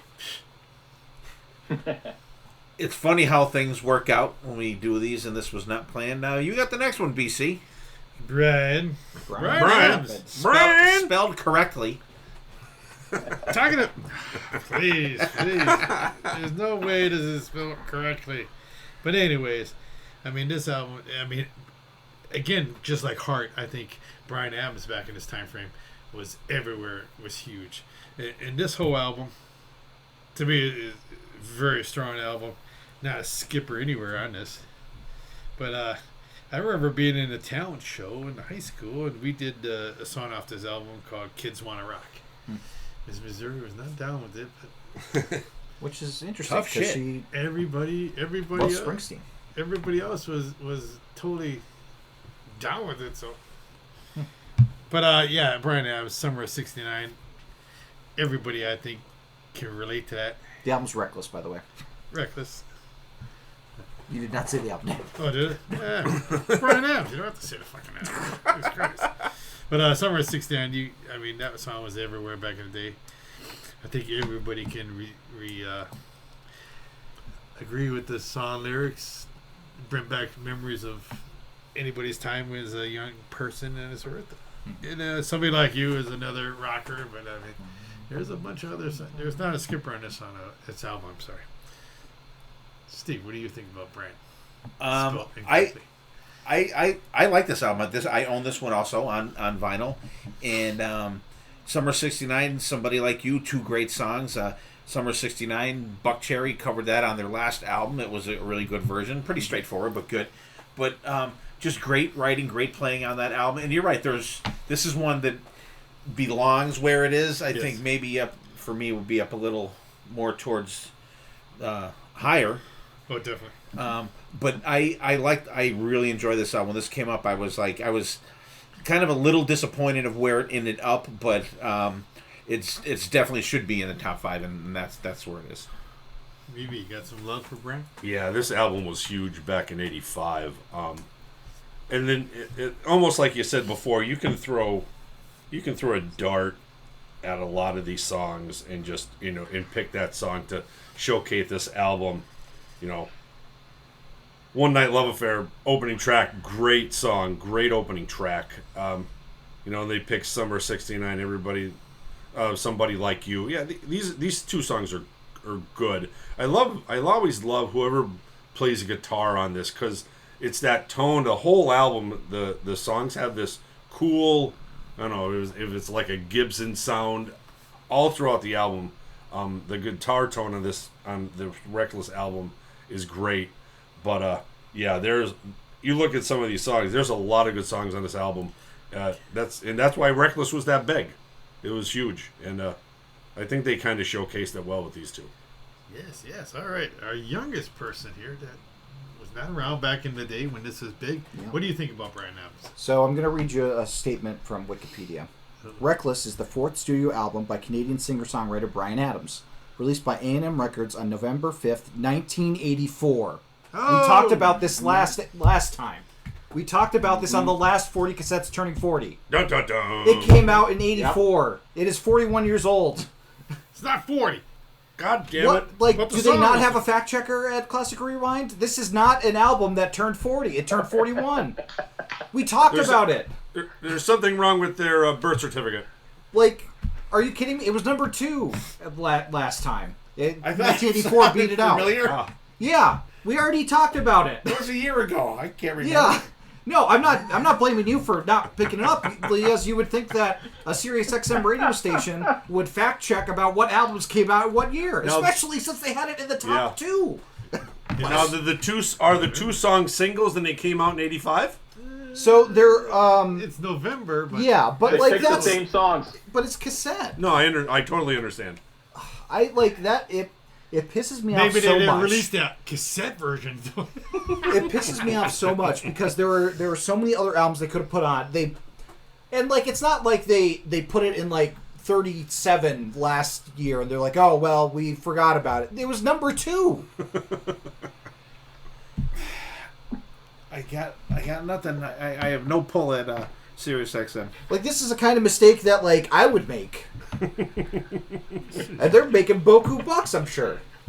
They're making the money. Very frustrating. Now this is... There are so many soundtracks that could have been on this list. January 7th, 1988. What is going on here? This is Apple Music. Yeah. Discog says 84. Wikipedia says 84. But we talked about it last... Classic Rewind says 85 and 84. Yeah, they... Ridiculous. This was when it was last year's. It was the Japan version. This one is the U.S. version. It came out in '85. That one came out in '84. It's a Whitesnake situation. We talked about the UK. I get it. Yeah, that's why I hate it so much. Sorry, I didn't mean to hijack there, but they were out of format. They were out of the. What do you have? They're breaking the rules. Usually we break the rules, not the true. The big guys. I think Rob still hasn't gone. Rob, what do you think about Brian? Another Canadian. Oh my God, the Canadians all over the place. They're taking Canadians over. Back in the 80s. They're taking over the podcast. We're taking over. The 80s were our time. Yeah, our third Canadian on the list, and we all made top 10. And I was going to mention the thing that Dylan said that it was number 2 on last year's list, but I'm glad it went to you first because I could not have done a rant like that. That was awesome. Yeah, I had to look for something different to say about it this year. So I found a fact that this was the first Canadian album to sell 1 million in just Canada. And they picked the same 2 songs as last year. Summer '69, good classic song. Everybody knows it. Love that guitar line that opens it. Somebody I actually like better, and it's probably because of the burnout factor for Summer of '69. The whole album had a burnout factor for me. Being a Vancouver guy, they played them all the time. And I'll tell you, I listened to the album for last year's episode, and I didn't listen to it again until I had to listen to it for this year's episode. So to see how many years it is for the next one.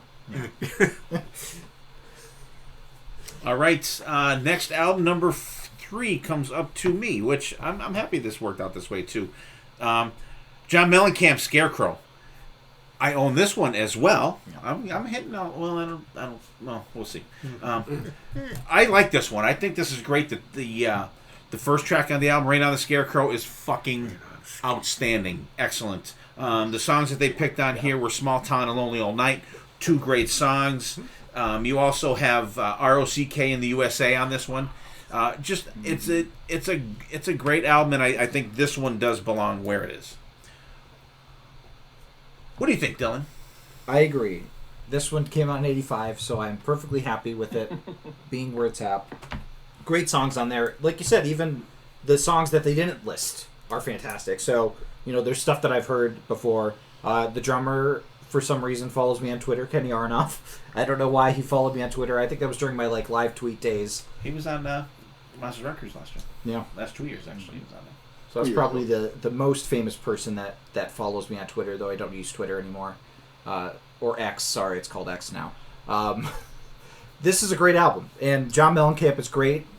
He's great when he's John Cougar. He's great when he's John Mellencamp. He's a good Americana musician. All right. What do you think, Rob? Yeah, I love Mellencamp, especially this is one of my favorite of his albums. I think this came out about the time he did all that Farm Aid stuff. The Farm Aid, yep. And the lyrics certainly reflect that. It's good old American heartland rock and roll, and what exemplifies that more than a song about a small town?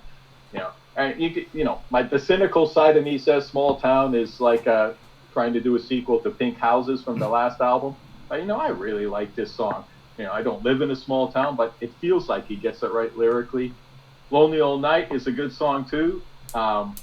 It's kind of middle of the pack for me on the album as a whole, because there's so many other ones that you mentioned, Steve, and even some of the deep tracks like Face of the Nation and You Gotta Stand for Something I love. But yeah, this is a great album, and I agree, it belongs in its position. BB. Yeah, this is a good album. John Cougar, John Mellencamp, whatever he's going by this week.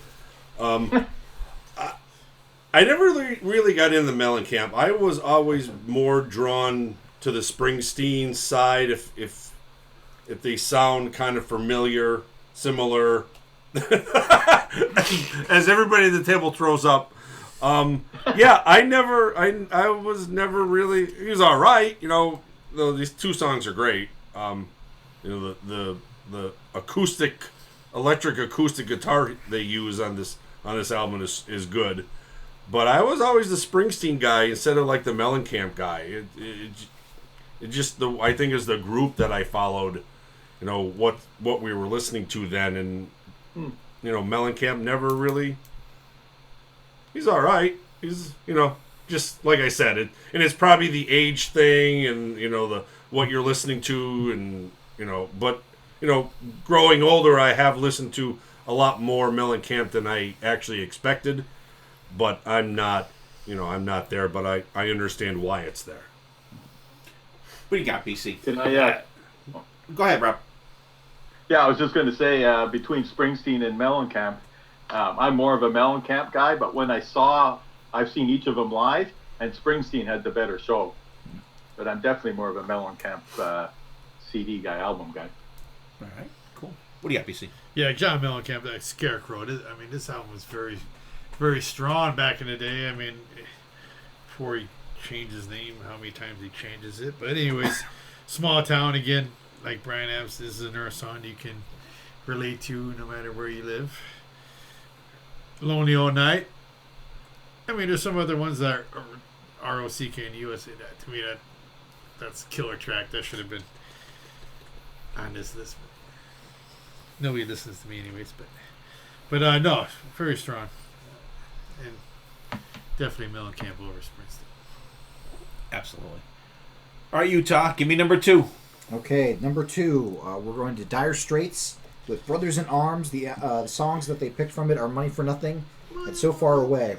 We got to move to Beverly Hills, that is. Hills. It is. Little Weird Al for you. I think Money for Nothing is a really good showcase of the epitome of the era. Because, you have the I Want My MTV, and actually MTV still uses that like as part of their kind of interstitials, which is really cool that that's still going. But I think this is a good album to have up there. I don't know if I would put it number 2. I would maybe shuffle some stuff around a little bit, but I think it deserves to be on the list for sure. Rob, what did you think of Dire Straits? I don't think it belongs at number 2. I think overall, well, the reason it got to number 2, and this is a little fact I found, it's the first album to sell 1 million copies in the CD format. But the album as a whole has got a lot of slow, kind of boring stuff on it. Mark Knopfler's a decent guitarist, but he doesn't use a pick, but he doesn't show off enough. Money for Nothing, iconic guitar riff. Dire Straits is at their best when they rock, but they don't do it enough. And I don't know which, if you guys listen to it, but the single version and the album version are kind of different. The album version's 8.5 minutes long, and the song always reminds me of the video. And a little trivia note that no one cares about but me. But the guys who did the animation on the video, they're from Vancouver. Sting says that he wants his MTV, but I say he doesn't anymore. So Far Away, it's the album opener, and it's such a slow, kind of plodding song, over 5 minutes long, and why they didn't start with Money for Nothing is kind of beyond me. Yeah, it even has kind of the good ramp up too. At the The build seems like a no-brainer. Yeah, the intro. Yeah, Dad, what'd you think of Dire Straits being this high up? This is what you get when you have a video that represents the music channel, pretty much. Yeah. And you're right, Rob. The rest of the album is pretty much a flatline dud. But this, Money for Nothing, it's great when it comes on. And you're right about Mark Knopfler. With his, he does not show off enough. If you want to see something amazing, just watch a guitar video for Sultans of Swing. The guitar playing on that song is way more amazing than you would think it is if you watch how that is played. But it's the only thing that drove this album is Money for Nothing. The song and the video, more the video, because that's another one you can't separate one from the other. Yeah. It should be like in the 30s. Yeah. BB, what'd you think? Yeah, I'm gonna piggyback right off what Steve said. It's kind of carried by one song. There's even song. Their horns start the song, so it's kind of like a weird album. It's kind of all over the place. I think they try to hit a lot of different things in different songs to try to have one stick. And of course, like the video for Money for Nothing was all over the place. So Far Away, it's all right. A little bit slower that you would want. Kind of up here in the number 2 spot. But there are big hits. But I don't think they deserve the love that it got on this list. BC, do you have a rebuttal for that, or do you agree? No, I mean, other than these 2 songs here, I never heard anything else off this album, and they're definitely way too high. I understand the Money for Nothing's huge with MTV and the 80s thing, so I can see it maybe being top 20, but not number 2, because you listen to this album, I did not even remotely recognize anything off this other album other than these 2 songs. All right. That was everybody. Number 1, BB. You get to Whoa! bring it home here. Wow. Uh-oh. Number 1, Phil Collins, the album, No Jacket Required. And the two songs they picked off of it, Don't Lose My Number and One More. Don't Lose My Number. That's a good rockin' tune. I'm not gonna shit on that one. One More Night. But I'm gonna shit on this. It's just they're like they could have threw in Studio. Like everybody knows that one. Even I think Take Me Home is even a better song than One More Night. It it still has that like mid tempo, but there's a little build in there. Is it the number one album from 1985? That's no. There are some big songs on this album, but I don't know if it deserves the number one spot. BB wants 1984 to be the number one slot for 1985's 40 Cassettes Turning 40, because that's in format for Classic Rewind. So No Jacket Required is actually from 84? No, it's from okay. 85. Okay. I'm kind of surprised it's there. I still think like Bryan Adams should be higher. I think Hart should be higher. Like I even think Tom Petty should be a little bit higher. But I understand where it is. No Jacket Required was the big album. It was the big selling album, and I maybe Studio was the one that carried it, but I don't know why it's not on here. That was the kind of the shocker of the list for me. I was surprised, but when you look at the album, like sometimes you see an album like King Crimson. I think King Crimson's album, I see it all the time. I couldn't name a fucking song off the album. This album, to me, it's bigger than it actually is. You know what I mean? Like I see it, I'm like, head on there. Just a big orange head, all the big pumpkin head on there. Like, it's No Jacket Required. Oh yeah, that's a really good album. But is it a really good album? You know what I mean? BC, what'd you think? Phil Collins. Other than Don't Lose My Number and Studio. Yeah. I mean, at least that. This One More Night song. Oh my God, talk about blah. Just give him one more night, BC. Just one more. He needs more than one more night to fix this. But BC likes the Maroon 5 One More Night song. But Phil Collins, he was a big guy in the 80s, but as far as being number one, no way, brother, no way. I give it a Jimmy Giddey, no way. But no, there's not. Don't Lose My Number is a decent song, and the other tracks on the album are. Ugh. Phil does nothing for me. Sorry. Gotcha. Righty. Yeah, these last two albums ending with a thud. I remember back in the day, around this time, my old girlfriend, her brother used to call him the bald guy. But yeah, I don't know. Studio, I wish was on there. I would rather listen to that than One More Night. It is a snoozer. Don't Lose My Number is pretty catchy. It is. It's good. But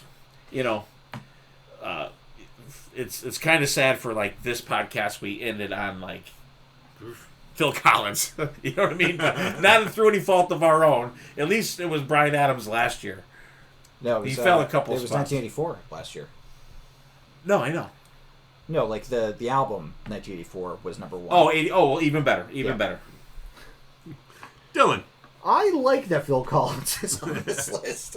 I think Don't Lose My Number and Studio are such big songs that I can understand it being as high as it is, because you have the two hits there as opposed to just like a one hit.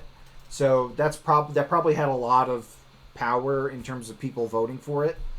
I could see an argument for it not being number one, but I do love Don't Lose Your Number, and I do love Studio, and I like Phil Collins solo, and I like it with Genesis as well. I'm a Phil Collins fan, and we have talked about Phil Collins on the podcast before. Yes. So it technically it wasn't quite in format when we were talking about it, but at least it was something that we've talked about. Not the before. first time. Yeah, we're not breaking the barrier on Phil Collins with this episode. And Rob, what'd you think of Phil? Well, I did not vote for this album, but when I saw the list of albums to vote for, I thought to myself, this will be number one.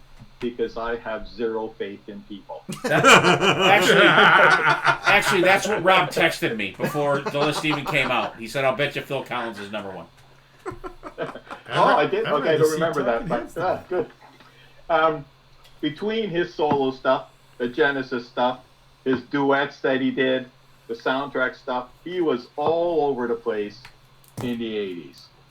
And one thing about this album, there's too much drum machines.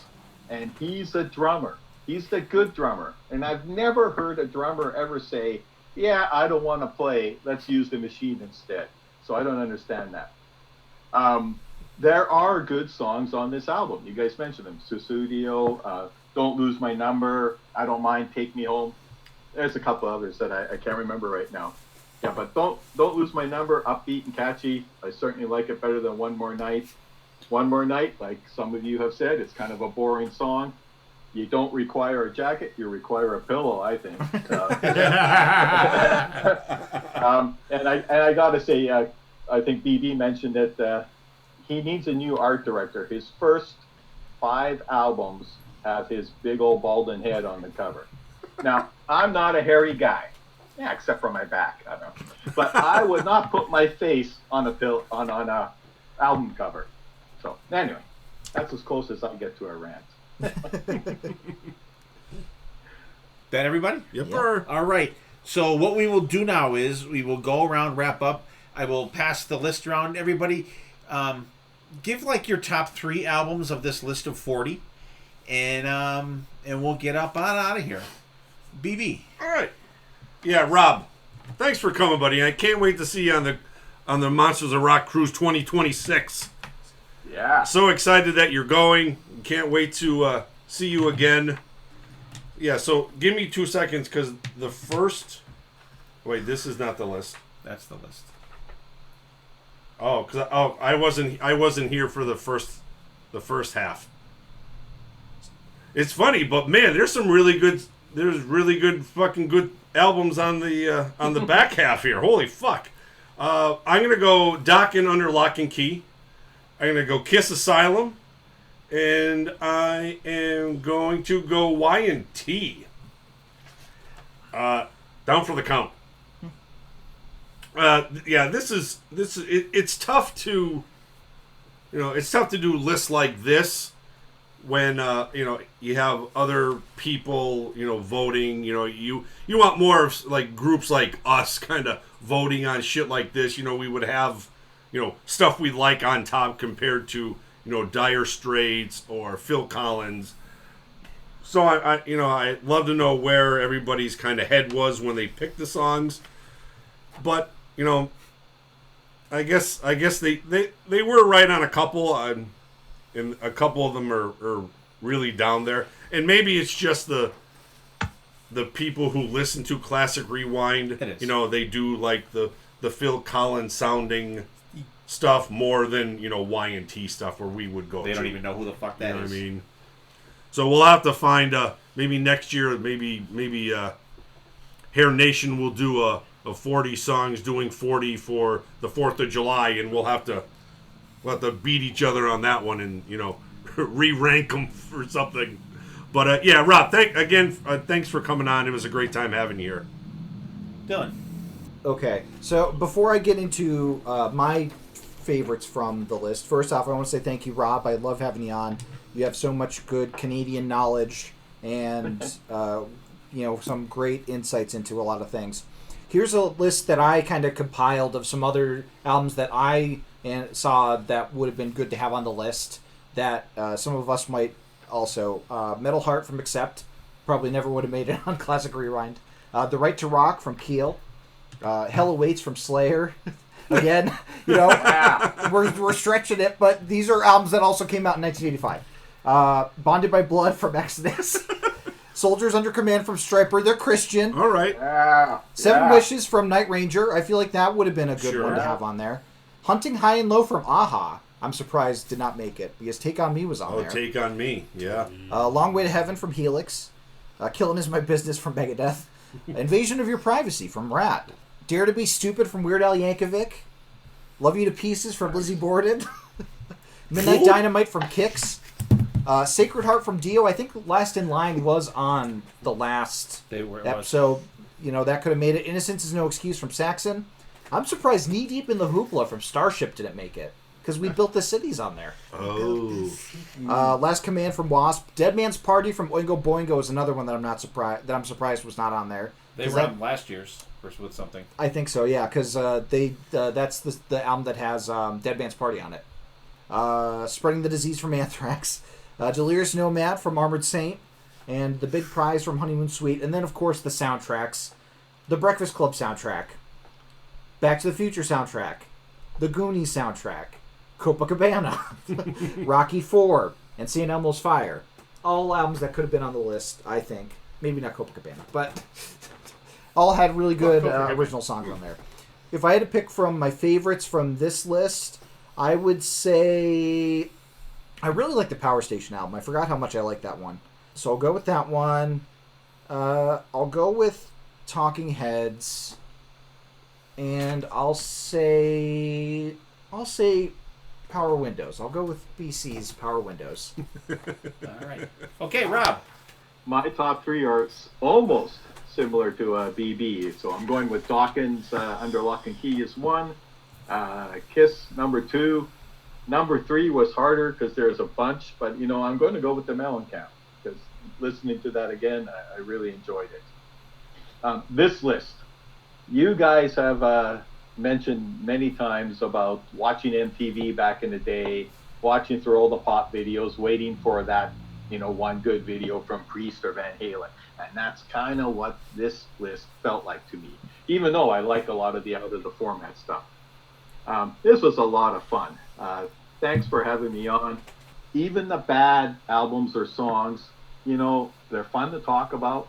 And sometimes you find little nuggets in there, like a guitar solo or a chorus or a bass line or something.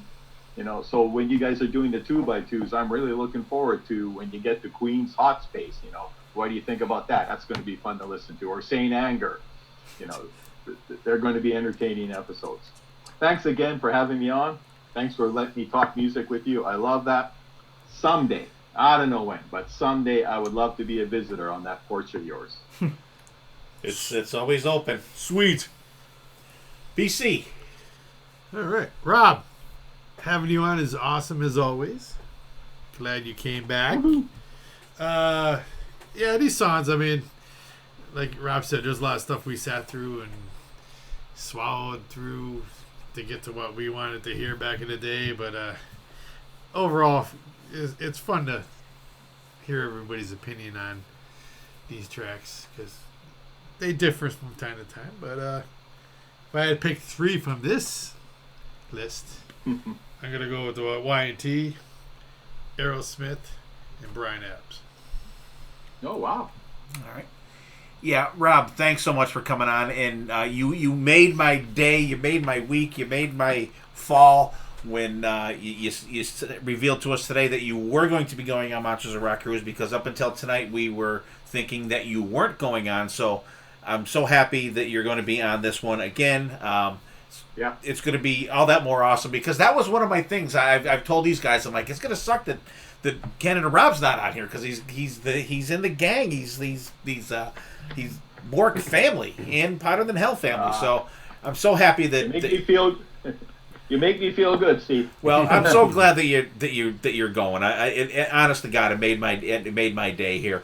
And yeah, and thanks for coming on, Rob, because it's always great. Like Dylan said, you always have great insights. You do your homework, and you bring up stuff that we don't think of, and it's always great having you on. As far as albums that I would pick, I'm gonna go Y&T, down for the count of it.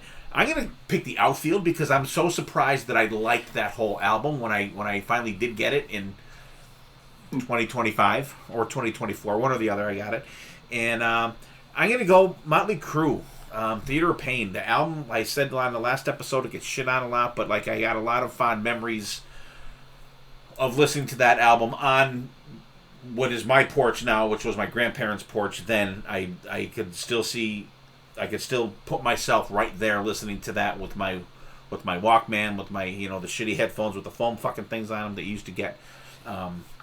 I could still put myself right back in that situation. And Dylan mentioned albums that came out in 1985 also, but like in our realm. Also, Autograph, That's the Stuff came out. Loudness, Thunder in the East, Gary Moore, Run for Cover. Twisted Sister come out and play. Night Ranger, Seven Wishes, Dylan said that one. That was one of my write-in albums that I wrote in on the bottom of that, Night Ranger, Seven Wishes. And also Wasp, The Last Command was out in 1985 too. So there were some really good hard rock and metal albums out then. So I would like to know, I know how the list was generated through the voters, but I would like to know how they generated the list of what they put out that we got to pick from. Yeah, that's a good point. Like, what's the, like, how did that come about? You know what I mean? I don't know. I would like to, maybe I'll email them or something. I probably won't, but, you know, just saying. But I would like to, and BB had a good point too. I'll keep a lookout for either Hair Nation or the Boneyard if they have any lists like that. I know they had one a couple weeks ago for something on Hair Nation. I don't recall what it was, 50 songs or something like that. So I'll keep a lookout for that. And, you know, maybe next year I will generate a list and we'll vote on that and we'll do that. Maybe that'll be something we'll do. Of course, we will have you on, Rob, to do that. So nice. I love doing this stuff. I think it's fun. And Rob said it too, you know, even though it's stuff that, you know, we don't go to, and BC said it too, this is the shit on MTV that we had to fucking sit through to get to what we wanted to actually see and hear. But like, you know, these songs, you know the words to these songs because through osmosis, you've fucking seen them and heard them so many goddamn times. And, you know, there were some that weren't like the Jeff Beck song and the fucking Pete Townsend one. I don't know what the fuck that was. But, you know, it's always fun doing these ones. So thank you guys for doing all this. It's great to have everyone back in the room here, have Rob back on again. And got some cool episodes coming up. Next week's, I'm really looking forward to next week's episode. So everyone out there, take care of yourselves, take care of each other. We will see you next time, and there definitely will be a next time.